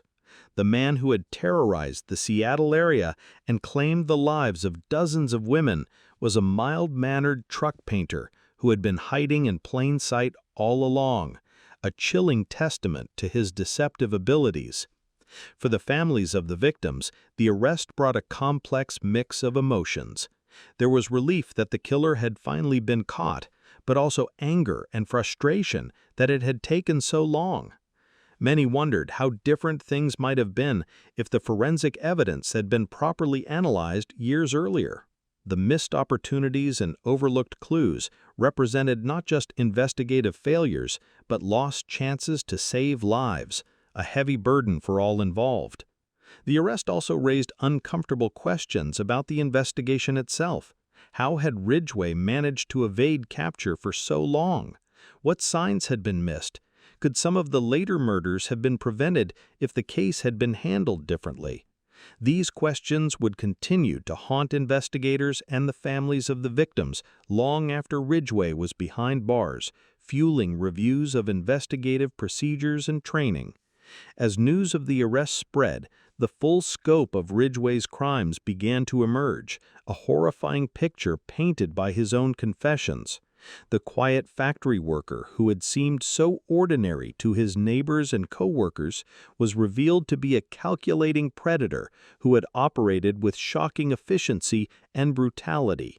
The contrast between his public persona and his private actions was so stark that many who knew him struggled to reconcile the two versions of the man. Men they thought they knew. The arrest marked the end of one chapter in the Green River case, But it was also the beginning of another. With Ridgway in custody, investigators faced the daunting task of connecting him to the dozens of murders they believed he had committed, many of which were still unsolved or linked only by the general pattern. The forensic evidence that had led to his arrest was just the beginning of what would become one of the most extensive confession processes in criminal history, a chilling exchange between the killer and those who had hunted him. The confession Gary Ridgway gave to investigators was unlike anything they had ever encountered. For months, he sat in sterile interrogation rooms, methodically detailing decades of murder with the cold, clinical precision of a man reciting a grocery list. There was no emotion, no remorse, just factual, chilling descriptions of how he had systematically hunted and killed nearly 50 women. The detectives who questioned him described feeling physically ill as Ridgway calmly explained his methods, his reasoning, and his complete lack of regard for human life, a stark display of psychopathy. When asked why he chose sex workers as his victims, Ridgway's answer was chillingly practical and devoid of empathy. He told investigators that prostitutes were easy to pick up without being noticed, that they might not be reported missing right away, and that he could kill as many of them as he wanted without getting caught. He explained that he hated most of them, viewing them as disposable objects rather than human beings, a form of human garbage he was cleaning up. This twisted logic had allowed him to justify his actions in his own mind, transforming murder into what he saw as a form of perverse community service or divine retribution. The details Ridgway provided were exhaustive and horrifying. He described how he would cruise the Strip along State Route 99, carefully selecting his victims from among the vulnerable women who worked the streets. He would present himself as a harmless family man, sometimes even having his young son in the back seat of his truck to appear less threatening, a tactic that provided a false sense of security. Once he gained their trust, he would drive them to secluded locations where he would strangle them, usually with his bare hands, though sometimes using ligatures or pieces of their own clothing, asserting his ultimate, fatal control. What made Ridgway's confession particularly disturbing was his matter-of-fact description of returning to the dump sites to commit acts of necrophilia. He told investigators that he would revisit the bodies multiple times, sometimes weeks after the initial murder, to engage in sexual acts with the decomposing remains. This revelation confirmed what serial killer Ted Bundy had predicted years earlier when he consulted with the Green River Task Force, suggesting that the killer was likely returning to the sites to have sex with his victims, a detail that added another layer of horror to the case. Ridgway's organizational skills were evident in every aspect of his crimes, from selection to disposal. He explained how he would carefully choose dump sites in remote wooded areas where the bodies would be difficult to find, utilizing his knowledge of the local terrain. He would sometimes move remains to different locations to confuse investigators or spread them across multiple sites to make identification more challenging.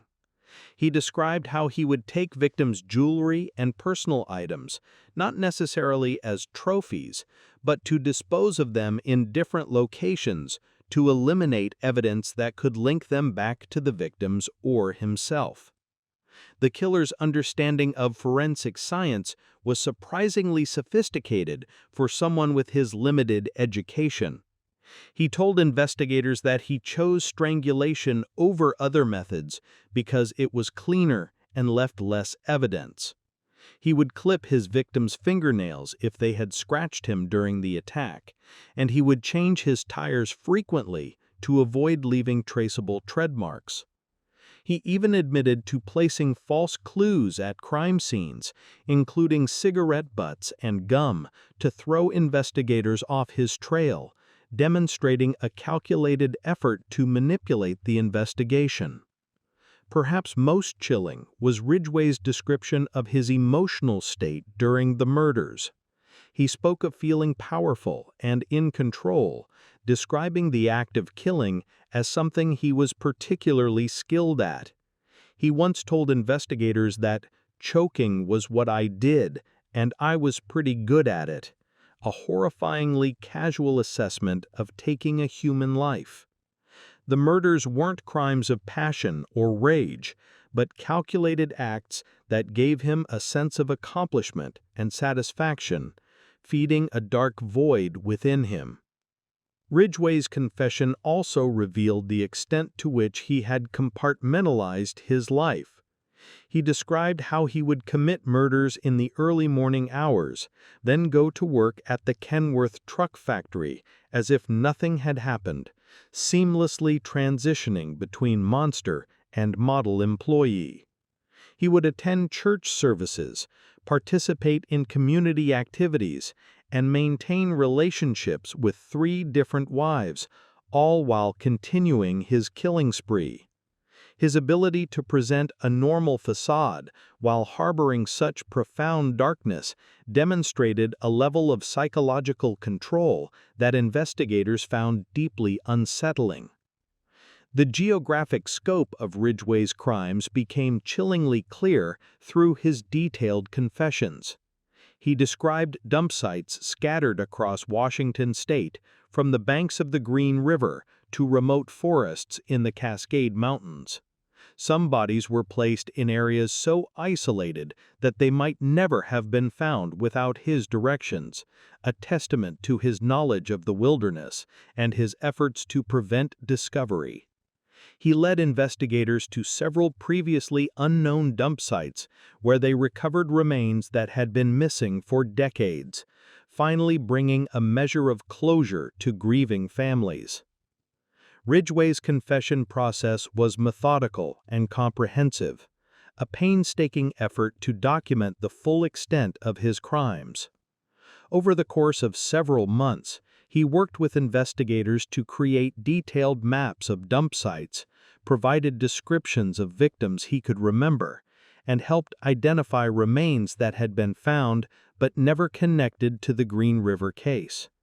He would often spend hours describing single incidents, providing investigators with information that only the killer could have known, confirming the authenticity of his confessions. The psychological evaluation of Ridgway during his confession period revealed a man who showed no signs of major mental illness or delusion in the traditional sense.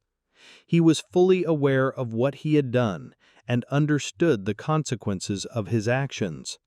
His confession wasn't driven by guilt or a desire for redemption, but by the practical benefits of his plea agreement, avoiding the death penalty. He approached the confession process with the same cold, calculating logic he had applied to his crimes. What emerged from Ridgway's confession was a portrait of one of America's most prolific serial killers, a man who had turned murder into a routine part of his life for nearly 2 decades. His detailed admissions provided closure for dozens of families who had spent years wondering what had happened to their loved ones, while simultaneously revealing the true horror of what those victims had endured. The confession stands as one of the most comprehensive and disturbing documents in the history of American criminal investigation, a testament to the depths of human evil and the painstaking work required to bring such monsters to justice and understand their motivations. By the time Gary Ridgway reached his 40s, he had perfected the art of deception, living a meticulously crafted double life. To his co-workers at Kenworth, he was Gary, the reliable truck painter who showed up early, worked hard, and never caused trouble, a quiet, unassuming presence. To his third wife, Judith, he was a devoted husband who read the Bible and attended church regularly, a man seemingly grounded in faith and family values. To his neighbors, he was just another quiet, middle-aged man living an ordinary suburban life, blending seamlessly into the background. But beneath this carefully constructed facade lurked something far more sinister, a predatory darkness that he carefully concealed. The years between 1982 and 1984 marked the peak of Ridgway's killing spree, a period of intense activity, where he claimed the lives of over 40 women, most of them young sex workers and runaways who frequented the Pacific Highway Strip. His method was chillingly consistent, a well-rehearsed routine of deception and violence. He would cruise the area in his paint-splattered pickup truck, sometimes with his young son innocently sleeping in the back seat, projecting an image of harmless normalcy that made potential victims feel safe getting into his vehicle. What made Ridgway particularly dangerous was his intuitive understanding of forensic science and police procedure, despite his below-average intelligence. He deliberately chose strangulation over weapons because he believed it was cleaner, leaving less evidence. He would clip his victims' fingernails if they scratched him during their final moments, removing potential DNA evidence. He purchased new tires frequently to eliminate tire track evidence. He even went so far as to plant false clues at crime scenes to mislead investigators, and would sometimes move bodies to make them harder to find or to revisit them later. His knowledge of police procedures was equally disturbing, a chilling example of a criminal learning from the system trying to catch him. When Marie Malvar's boyfriend and pimp tracked down his truck in 1983, Ridgway stood against a fence during police questioning to conceal the scratches she had left on his arm while fighting for her life. After the detectives left, he burned the wounds with battery acid to eliminate any trace evidence, a calculated act of self-preservation that allowed him to escape capture at a critical moment. The psychological profile that emerged from his later confessions revealed a man driven by a twisted sense of control and a deep-seated hatred of women, particularly sex workers. He told investigators that he chose prostitutes because they were easy to pick up without being noticed, and because he believed they would not be reported missing right away, if ever, due to their marginalized status. This wasn't just about convenience, it was about exploiting society's indifference toward his chosen victims, a chilling awareness of who the system was less likely to protect.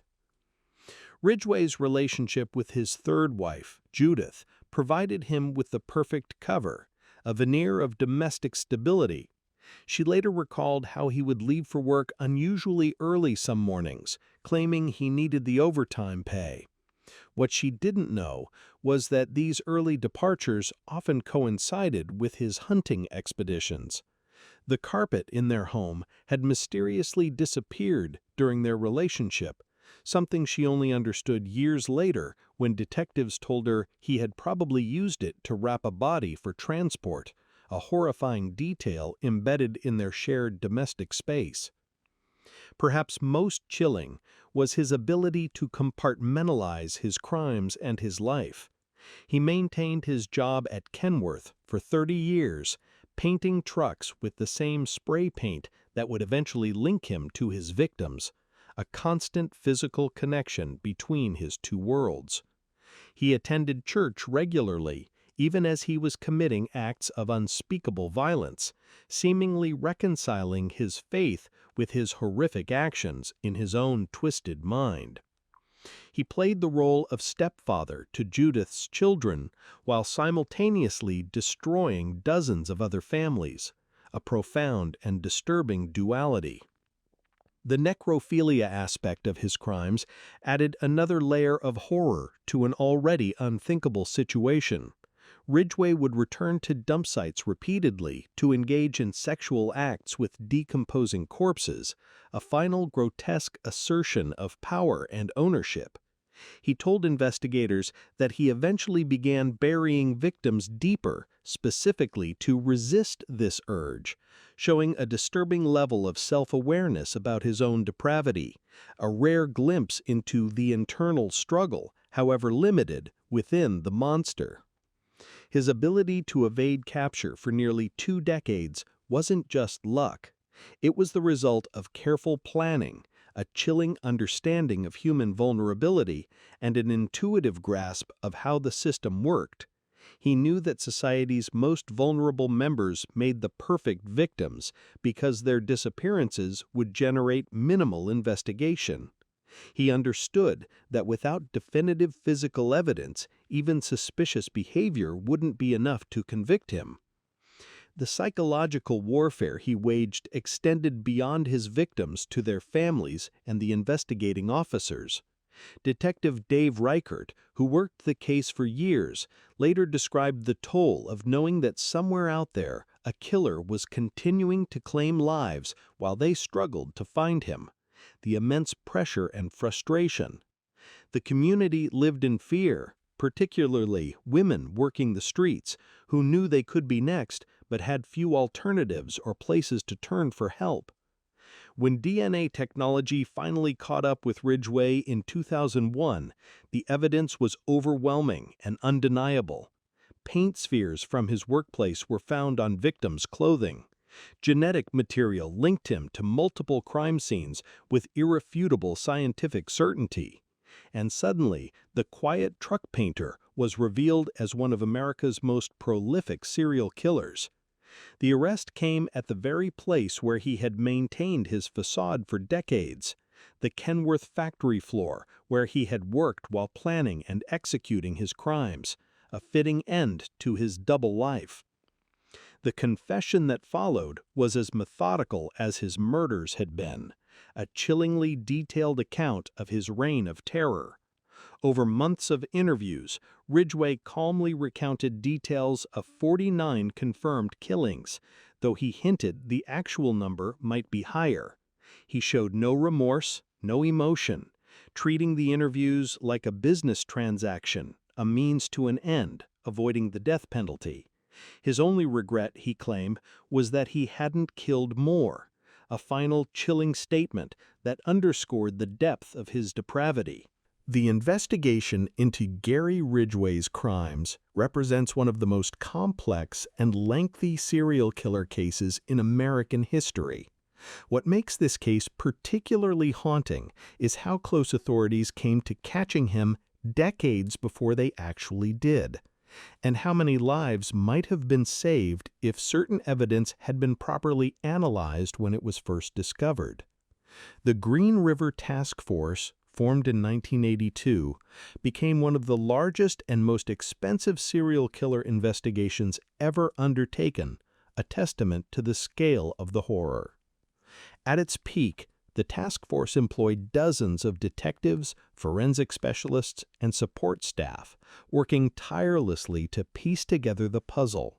They interviewed thousands of potential witnesses, compiled lists of hundreds of suspects, and collected mountains of physical evidence from crime scenes scattered across Washington state. The sheer scope of the investigation was overwhelming, with case files eventually filling entire rooms at the King County Sheriff's Office, a physical representation of the immense effort involved. What's particularly striking about this case is how Ridgway managed to hide in plain sight for so long, a chilling example of the neighbor-next-door phenomenon. He wasn't some shadowy figure operating from the margins of society. He was a regular churchgoer, a steady employee, a man who seemed to embody the values of hard work and religious devotion that defined many American communities. His co-workers at the Kenworth truck factory described him as quiet, dependable, and unremarkable. He showed up to work every day, did his job painting trucks, and went home to his suburban house like millions of other Americans. A master of camouflage. But this ordinary facade masked something far more sinister, a predatory nature carefully concealed. Ridgway had developed an almost scientific approach to murder, learning from experience and observation. He understood forensic science well enough to know that strangulation left less evidence than shootings or stabbings. He knew to clip his victims' fingernails if they scratched him during their final moments. He purchased new tires for his truck to eliminate tire track evidence. He even went so far as to plant false evidence at crime scenes to throw investigators off his trail, a calculated effort to manipulate the investigation. This wasn't the work of a disorganized killer acting on impulse. This was methodical, calculated, and terrifyingly effective planning. The victims Ridgway chose were carefully selected for their vulnerability, a deliberate exploitation of societal neglect. Prostitutes, runaways, and drug addicts were people society often overlooked, people whose disappearances might not be immediately noticed or thoroughly investigated. He prowled the Pacific Highway South, known locally as the Strip, a stretch of road dotted with cheap motels, strip clubs, and the kind of establishments that attracted both predators and prey. Here, among the neon signs and broken dreams, Ridgway found an endless supply of potential victims, those least likely to be protected. His method was as disturbing as it was effective, built on deception and a false sense of security. He would approach women with the demeanor of a friendly, harmless family man.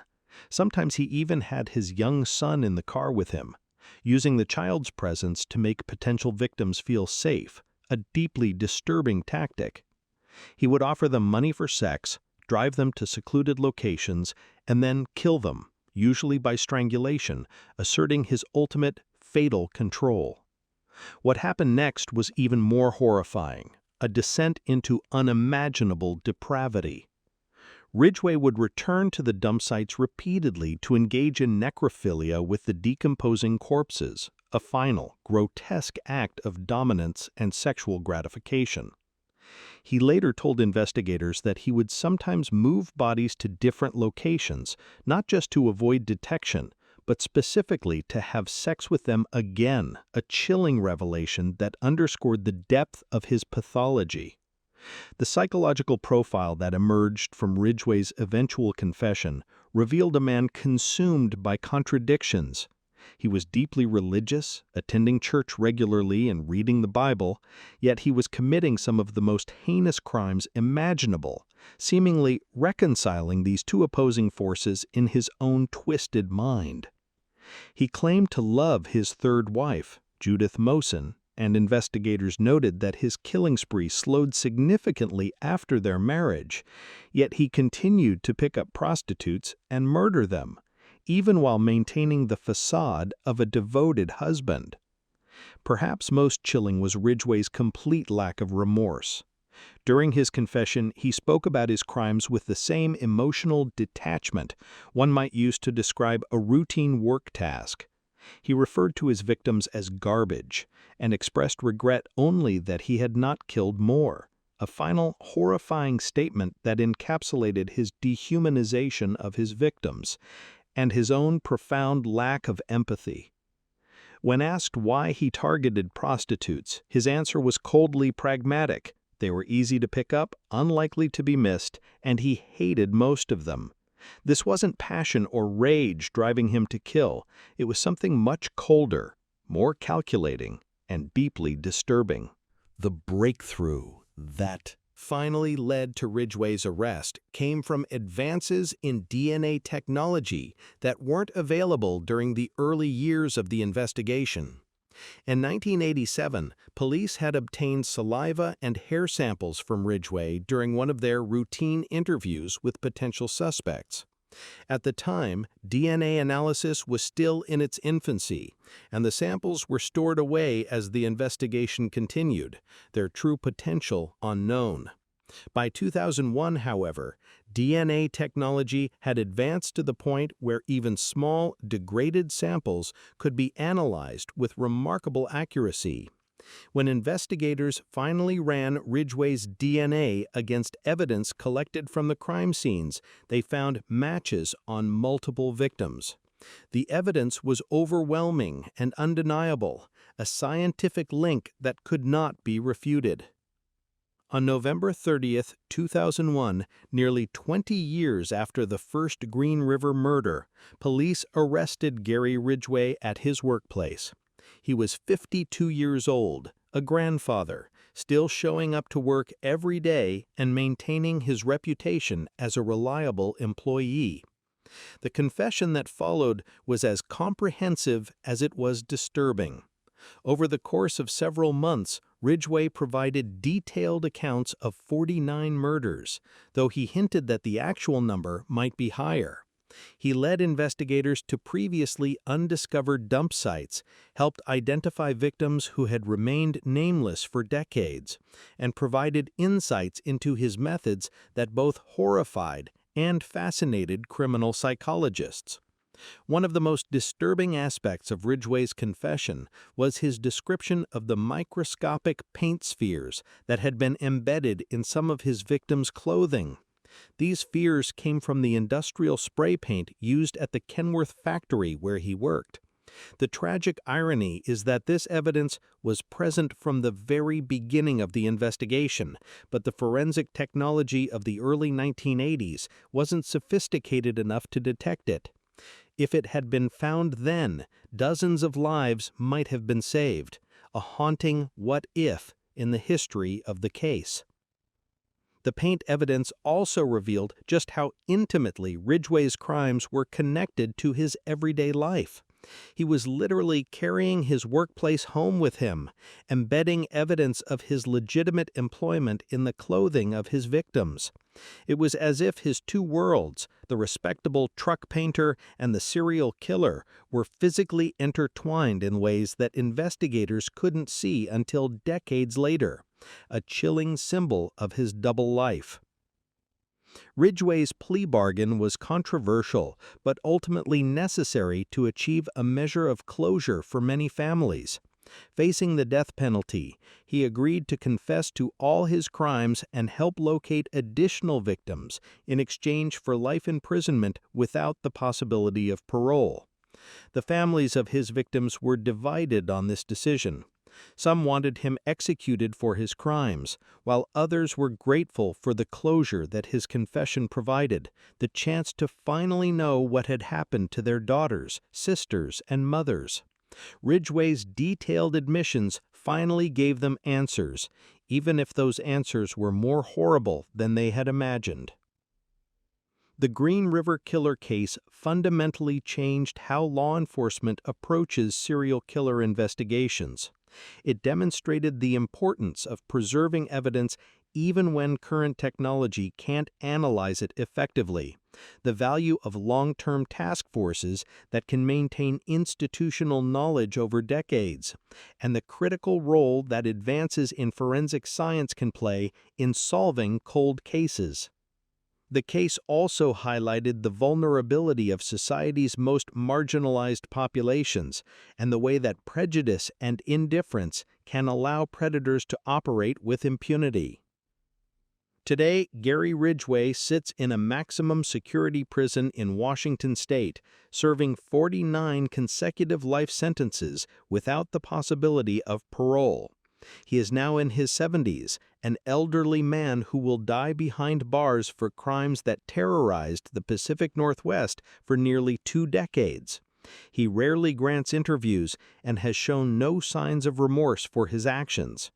To the end, he remains what he has always been, a cold, calculating killer who viewed human life as disposable, a monster hidden in plain sight. The legacy of the Green River Killer extends far beyond the specific crimes Gary Ridgway committed. His case serves as a stark reminder of how evil can hide behind the most ordinary facades, how prejudice and societal indifference can enable monsters to operate freely, and how the march of scientific progress can eventually bring justice even when it seems impossible.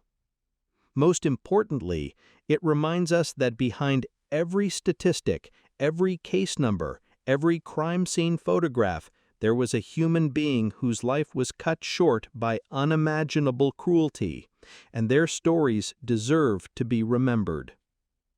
The ripple effects of Gary Ridgway's crimes extended far beyond the immediate victims and their families, fundamentally altering how society approaches serial murder investigations and victim advocacy.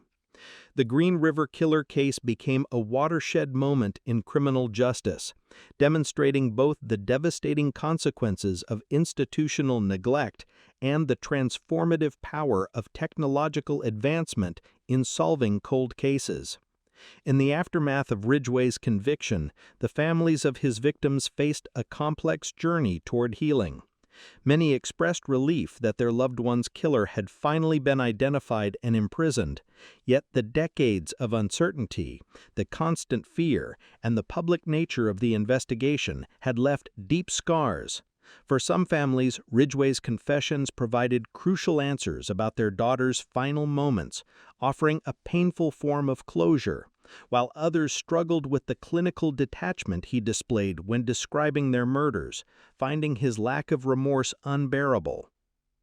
The victim impact statements during his sentencing revealed the profound and lasting trauma inflicted not just by the murders themselves, but by years of not knowing what had happened to their loved ones. Patricia Yellow Robe's sister spoke of the sleepless nights spent wondering if her sister was still alive somewhere, suffering. Wendy Caulfield's family described the agony of seeing other families receive closure while their questions remained unanswered for years. Those testimonies underscored a critical truth about serial murder cases. The investigation period often compounds the initial trauma, creating secondary victims among family members who endure prolonged uncertainty, public scrutiny, and repeated disappointment as leads fail to materialize. The law enforcement response to the Green River case catalyzed significant changes in how serial murder investigations are conducted. The formation of the Green River Task Force, while initially struggling with resource limitations, jurisdictional complexities, and the sheer volume of the case, eventually became a model for multi-agency cooperation and sustained investigative effort. The task force's evolution from a small, overwhelmed unit to a sophisticated investigative operation demonstrated the necessity of sustained commitment, adequate funding, and a willingness to adapt strategies in complex serial murder cases. Detective Tom Jensen, who spent nearly 2 decades working the Green River case, later reflected on the hard-won lessons learned during those years. The investigation highlighted the critical importance of maintaining detailed evidence logs, preserving physical evidence meticulously even when current technology couldn't analyze it effectively, and treating every potential victim with equal priority and dignity, regardless of their lifestyle or circumstances. These practices, refined through the painful experience of the Green River investigation, became standard protocol for serial murder cases nationwide, emphasizing the need for a victim-centered approach. The technological breakthrough that finally solved the case marked a turning point in forensic science applications. The DNA analysis that conclusively linked Ridgway to multiple victims represented the culmination of decades of advancement in genetic testing. When the investigation began in 1982, DNA fingerprinting was still in its infancy, and the sophisticated techniques that would eventually identify Ridgway were not yet available or widely used in criminal forensics. The preservation of evidence from the crime scenes, despite years of storage and handling, proved crucial when technology finally caught up to the investigative need. This foresight in evidence collection and preservation has become a standard practice in cold cases, emphasizing that even seemingly insignificant items could hold the key to solving a crime years or decades later. The success of the DNA analysis in the Ridgway case contributed significantly to the expansion of DNA databases and the development of more sophisticated genetic analysis techniques, tools that would prove invaluable in solving countless other crimes across the country. The societal impact of the Green River case extended into broader discussions about victim vulnerability, social responsibility, and systemic bias. The fact that Ridgway specifically targeted sex workers and runaways forced uncomfortable conversations about how society treats its most marginalized members. Many of his victims had been dismissed by authorities or the public as unreliable witnesses or unimportant missing persons. Their disappearances initially attributed to lifestyle choices rather than potential criminal victimization. This institutional bias and societal indifference created an environment where a predator could operate with relative impunity for years. The delayed response to missing person reports for many of his victims, the assumption that these women had simply moved on or chosen to disappear, and the general societal indifference to the fate of sex workers created a dangerous vacuum that Ridgway expertly exploited. The case became a stark reminder that every victim deserves equal protection and investigation, regardless of their circumstances, choices, or social standing.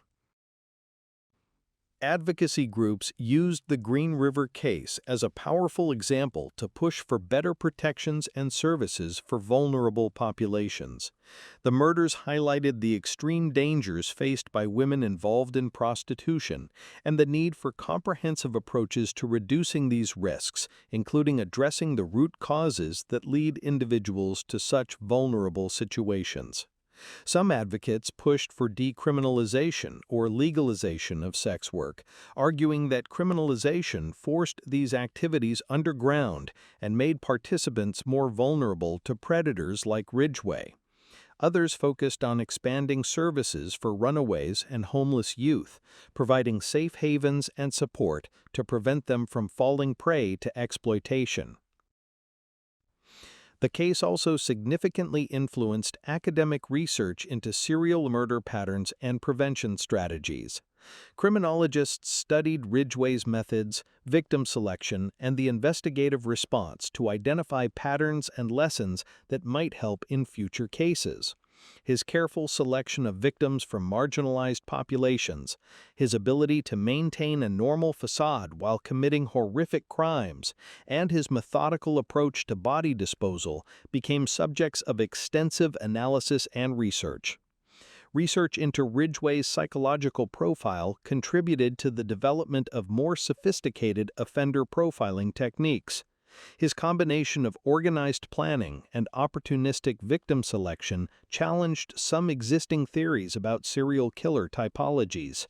The fact that he could maintain steady employment, relationships, and community connections while actively murdering women demonstrated the complexity of criminal psychology and the limitations of relying too heavily on behavioral profiles alone in investigations.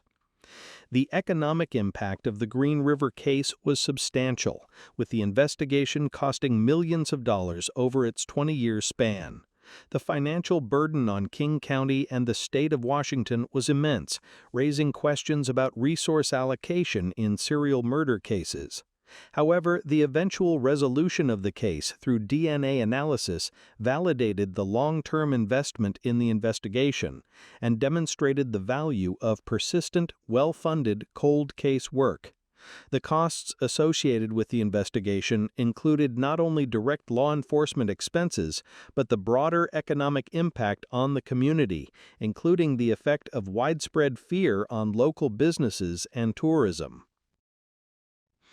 Media coverage of the Green River case evolved significantly over the 20 years of investigation. Initial reporting often focused on the dramatic aspects of the crimes and the investigative efforts, but coverage became more sophisticated as the case progressed. Journalists began examining the social issues highlighted by the murders, including the vulnerability of sex workers and the challenges faced by law enforcement in investigating crimes against marginalized populations, bringing these critical issues to public attention. The extensive media attention also raised ethical questions about the coverage of serial murder cases. The balance between informing the public and potentially glorifying the perpetrator became a subject of ongoing debate. Some critics argued that sensationalized coverage of serial killers could inspire copycat crimes, while others contended that public awareness was essential for prevention, victim identification, and pressuring authorities for action. When Ridgway was finally arrested and began confessing, the media coverage shifted dramatically to focus on the investigative breakthrough and the long-awaited closure for victims' families. The dramatic nature of his workplace arrest and the subsequent confessions provided compelling material for news coverage. But reporters also grappled with how to present information about the crimes without being gratuitously graphic or disrespectful to the victims and their families, navigating the ethical complexities of reporting on such horrific events. The psychological evaluation of Ridgway during his confession period provided insights into the mind of a serial killer that had rarely been available in previous cases. His willingness to discuss his crimes in detail, combined with his apparent lack of genuine remorse, offered researchers and law enforcement professionals a unique opportunity to understand the motivations and thought processes of a prolific serial murderer. Dr. Mary Ellen O'Toole, a former FBI profiler who studied the case, noted that Ridgway's confessions revealed a level of calculated planning that exceeded what investigators had initially suspected. His descriptions of returning to crime scenes, his methods for selecting victims, and his strategies for avoiding detection demonstrated a sophisticated understanding of criminal investigation techniques. This knowledge appeared to have been acquired through media coverage of other cases and possibly through his interactions with law enforcement during earlier questioning, showing a killer who actively learned and adapted. The clinical nature of Ridgway's confessions was particularly disturbing to those who worked with him during the process. He described the murders as problem-solving exercises, discussing logistics and practical considerations with the same emotional detachment one might use to describe a work project. This psychological profile contributed to ongoing research into psychopathy and antisocial personality disorders, providing real-world data about how these conditions manifest in extreme criminal behavior and the chilling absence of empathy. The impact of the Green River case on popular culture was significant, inspiring numerous books, documentaries, and fictional works. The case became a reference point for discussions about serial murder in America, joining the ranks of other notorious cases like those of Ted Bundy and Jeffrey Dahmer.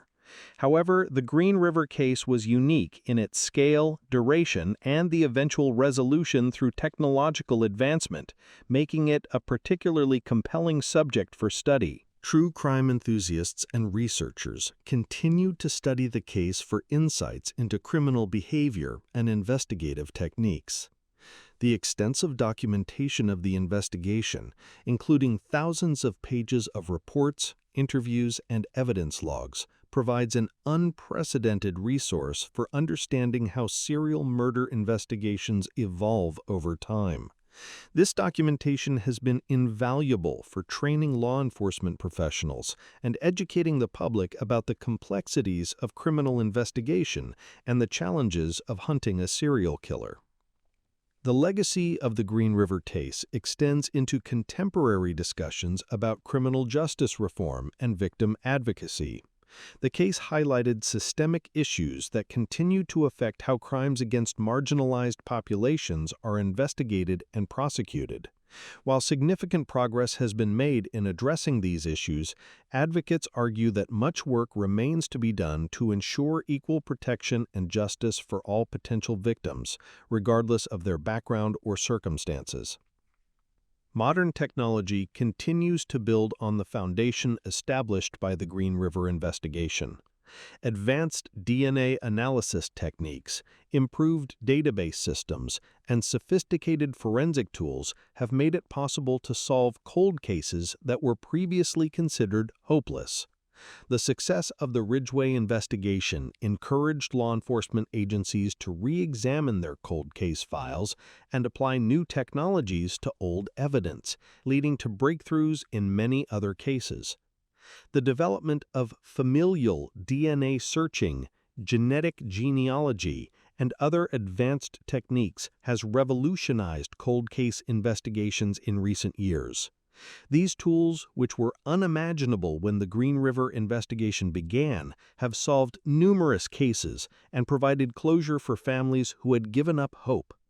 The precedent set by the successful resolution of the Green River case continues to inspire persistence in seemingly impossible investigations, demonstrating that justice can sometimes be delayed but not denied.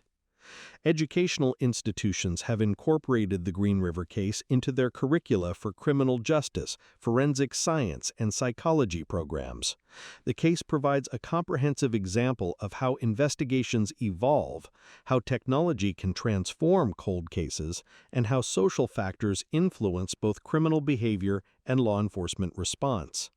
Students studying these fields continue to analyze the case for insights that might apply to current and future investigations, learning from the past to inform the future. The international impact of the Green River case has been notable as well.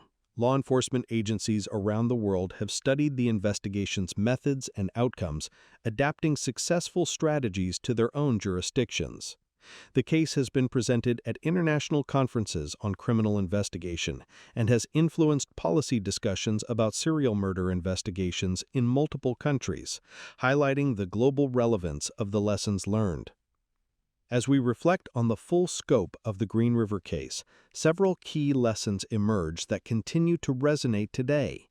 First, the paramount importance of treating all victims with equal dignity and priority, regardless of their circumstances or lifestyle choices. The delayed response to many of the disappearances in this case contributed to Ridgway's ability to continue killing, and this lesson has profoundly influenced how law enforcement agencies approach missing person cases involving vulnerable populations today. Second, the case demonstrated the crucial importance of evidence preservation and the potential for technological advancement to solve seemingly impossible cases. The DNA evidence that finally convicted Ridgway had been collected decades earlier by investigators who had no way of knowing how it would eventually be used. This foresight in evidence collection and preservation has become a standard practice that continues to solve cold cases today, underscoring the value of thinking long-term in investigations. Third, the investigation highlighted the need for sustained commitment and adequate resources in serial murder cases. The Green River Task Force's eventual success was built on decades of persistent work by dedicated investigators who refused to give up despite numerous setbacks and false leads. This persistence, supported by consistent funding and institutional commitment, proved essential to the case's eventual resolution. Fourth, the case underscored the importance of interagency cooperation and information sharing in complex criminal investigations. The Green River case involved multiple jurisdictions and agencies, and the eventual success required unprecedented levels of coordination and communication. This collaborative approach has become a model for similar investigations nationwide, recognizing that complex crimes require a unified response. Finally, the case demonstrated the complex relationship between criminal behavior and social factors. Ridgway's ability to target vulnerable populations with relative impunity highlighted systemic issues that extend far beyond individual criminal acts. Addressing these broader social problems, poverty, addiction, lack of support for runaways, remains an ongoing challenge that requires a sustained effort from multiple sectors of society, not just law enforcement. The story of Gary Ridgway and the Green River murders serves as a sobering reminder of the capacity for evil that can exist behind the most ordinary facades. For nearly 20 years, Ridgway lived among his community as an unremarkable man, leading an apparently normal life. He worked steadily, maintained relationships, and participated in social activities, all while systematically murdering vulnerable women with calculating precision. This duality challenges our assumptions about how evil manifests in society. The image of the obviously disturbed or visibly dangerous criminal does not account for predators like Ridgway, who can compartmentalize their behavior and maintain convincing facades of normalcy. This reality has important implications for personal safety, community awareness, and law enforcement strategies, emphasizing the need to look beyond superficial appearances. The victims of the Green River Killer were not random casualties, but individuals with their own stories, dreams, and connections to family and community. Wendy Caulfield was a teenager struggling with family problems when she encountered Ridgway. Deborah Bonner was a young mother trying to support her children. Marcia Chapman was working to overcome drug addiction. Each victim had a life that was brutally cut short by Ridgway's calculated violence, and their stories deserve to be remembered alongside the details of their deaths, honoring their humanity. The families of these victims showed remarkable strength and resilience throughout the long investigation and its aftermath. Many became advocates for other victims' families, working to ensure that their loved ones would not be forgotten and that other families would not endure the same prolonged uncertainty they had experienced. Their advocacy contributed to important changes in how missing person cases are handled and how victims' families are supported during long-term investigations, leaving a lasting legacy born from tragedy. Today, more than 2 decades after Ridgway's arrest, the Green River case continues to influence criminal justice practices and social policy. The investigative techniques developed during the case have been refined and applied to countless other investigations. The social issues highlighted by the murders continue to be subjects of policy debate and reform efforts. The technological advances that solved the case have evolved into even more sophisticated tools for solving crimes and identifying perpetrators. The case also serves as a reminder of the importance of supporting vulnerable populations and addressing the social conditions that make individuals susceptible to predators. The fact that Ridgway was able to target sex workers and runaways with relative impunity highlighted the need for better protections and services for these populations. While progress has been made in addressing these issues, the work continues, a lasting challenge presented by the case. As we conclude this examination of the Green River case, it's important to remember that behind the statistics, investigative procedures, and legal proceedings were real people whose lives were forever changed by Gary Ridgway's actions. The 49 confirmed victims, their families, the investigators who worked tirelessly to solve the case, and the community that lived in fear for years, all bear the lasting impact of these crimes. The resolution of the Green River case brought closure to many, but it also marked the beginning of a new chapter in understanding and preventing serial murder. The lessons learned from this investigation continue to save lives and solve crimes, ensuring that the victims of Gary Ridgway did not die in vain. Their memory lives on in the improved investigative techniques, policy changes, and social awareness that emerged from this tragic chapter in criminal history. The final chapter of Gary Ridgway's story, began on November 30th, 2001, when he was arrested at his workplace at Kenworth Truck Company. The man who had evaded capture for nearly 2 decades was finally brought to justice, not through traditional detective work alone, but through the relentless march of scientific progress.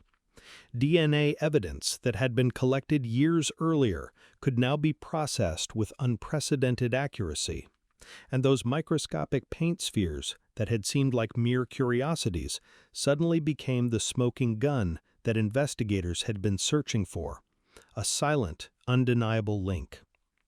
The arrest sent shockwaves through the Seattle community and beyond, a profound sense of disbelief and horror. Here was a man who had attended company picnics, participated in workplace safety meetings, and maintained what appeared to be a stable marriage. His neighbors described him as quiet but unremarkable. His coworkers knew him as reliable and punctual. Yet beneath this carefully constructed facade lurked one of the most prolific serial killers in American history, a chilling example of evil hiding in plain sight. The legal proceedings that followed were as complex as they were lengthy. Initially, prosecutors sought the death penalty, viewing Ridgway's crimes as among the most heinous ever committed in Washington state, a just punishment for the scale of his atrocities. However, the case took an unexpected turn when Ridgway's defense team proposed a plea bargain. In exchange for avoiding execution, Ridgway would plead guilty to multiple counts of murder and, crucially, would cooperate fully with investigators to help locate the remains of victims who had never been found, offering a path to closure for grieving families. This decision proved controversial, dividing the families of victims. Some wanted to see Ridgway executed for his crimes, believing it was the only just outcome.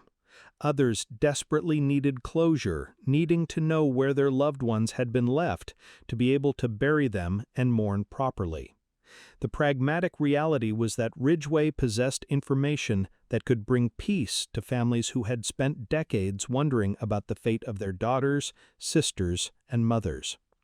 On November 5, 2003, Gary Ridgway stood before Judge Richard Jones in King County Superior Court and entered guilty pleas to 48 counts of aggravated first-degree murder.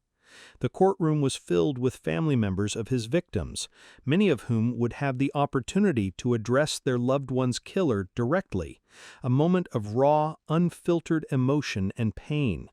The impact statements that followed were heart-wrenching testimonies to lives cut short and families forever changed, a powerful reminder of the human cost of his crimes. Some family members expressed forgiveness, finding it within themselves to show mercy to the man who had shown none to their loved ones, a profound act of grace. Others spoke of their unending grief and rage, describing how Ridgway's actions had destroyed not just individual lives, but entire family structures. Children had grown up without mothers, parents had died never knowing what happened to their daughters, and siblings had lived with survivor's guilt for decades, the ripple effects of his violence spreading wide. Ridgway himself showed little emotion during these proceedings, his face impassive. His responses were mechanical, almost robotic, as he answered questions about his crimes with the same detached precision he had used to plan them. When asked about his motivations, he spoke of his hatred for prostitutes and his desire to clean up the streets, revealing a twisted moral framework that allowed him to justify his actions even as he admitted to their horror, a chilling display of his distorted reality. The judge sentenced Ridgway to life in prison without the possibility of parole, multiple life sentences running consecutively, ensuring he would never again walk free. As part of his plea agreement, Ridgway was required to undergo extensive interviews with investigators, psychologists, and FBI profilers. These sessions, conducted over many months, provided unprecedented insight into the mind of a serial killer, offering valuable data for criminal psychology and profiling. During these interviews, Ridgway displayed an almost encyclopedic memory for the details of his crimes, the locations, the methods, the timing, while simultaneously claiming to have little recollection of his victims as individuals. He could describe with clinical precision how he had murdered someone, but would claim not to remember their name or anything about their personality. This selective memory appeared to be another psychological defense mechanism, allowing him to maintain his dehumanization of his victims even after his capture, preserving his twisted narrative. The information Ridgway provided led investigators to several previously undiscovered remains, bringing some measure of closure to families who had waited decades for answers, finally allowing them to bury their loved ones. However, he also confessed to murders for which no bodies were ever found, suggesting that his victim count might be even higher than the 48 murders for which he was convicted, leaving open the possibility of further undiscovered victims. The Green River Killer case fundamentally changed how law enforcement approaches serial murder investigations. The task force's experiences led to improvements in interagency cooperation, evidence preservation, and the integration of new technologies into active investigations. The case also highlighted the importance of maintaining long-term investigative efforts even when cases appear to go cold, demonstrating that persistence can pay off. Perhaps most significantly, the case exposed the societal attitudes that had allowed Ridgway to operate for so long. The fact that most of his victims were prostitutes, runaways, and other marginalized women meant that their disappearances often received less attention than they deserved. Some were not reported missing for weeks or months, if at all. This delayed response time gave Ridgway crucial advantages in disposing of evidence and distancing himself from his crimes, a stark indictment of societal neglect. The case sparked important conversations about how society views and treats vulnerable populations. Advocacy groups pointed out that if Ridgway had been targeting middle-class suburban women, the investigation might have received more resources and attention from the beginning, highlighting the inherent bias in how missing persons cases were often prioritized. The victims of the Green River Killer were not faceless statistics, but daughters, mothers, and sisters who deserved the same level of protection and justice as anyone else, a truth that the case brought into sharp, painful focus. Today, Gary Ridgway remains incarcerated at the Washington State Penitentiary in Walla Walla, where he will spend the rest of his life, confined by the walls of the system he so long evaded. Reports from prison staff describe him as a model inmate who keeps to himself and causes no trouble, a chilling continuation of his ability to blend in. He has reportedly found religion and claims to have changed, though psychologists remain skeptical about the authenticity of his transformation, viewing it perhaps as another form of manipulation or adaptation to his circumstances. The families of his victims continue to grapple with the aftermath of his crimes, the trauma a permanent scar.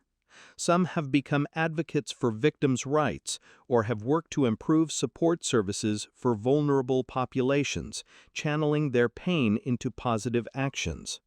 Others have chosen to retreat from public attention, focusing on private healing and remembrance of their loved ones, finding solace in personal ways.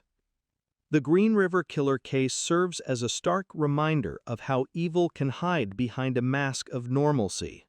Ridgway's ability to compartmentalize his life, maintaining steady employment and relationships while simultaneously committing horrific murders, challenges our assumptions about how monsters behave. He was not the wild-eyed maniac of popular imagination, but a methodical, calculating predator who understood how to exploit both human vulnerability and systemic indifference, a chillingly ordinary monster. The case also demonstrates the critical importance of forensic science in modern criminal investigation. Without advances in DNA analysis and microscopic evidence examination, Ridgway might never have been caught. His crimes spanned an era of tremendous technological advancement, and it was ultimately technology that brought him to justice, a testament to the power of science in solving crime. As we reflect on the Green River Killer case, we must remember that behind the statistics and forensic evidence were real people whose lives were violently cut short. Each victim had dreams, relationships, and potential that will never be realized. Their deaths serve as a somber reminder of the importance of protecting society's most vulnerable members and ensuring that justice is pursued with equal vigor regardless of the victim's social status.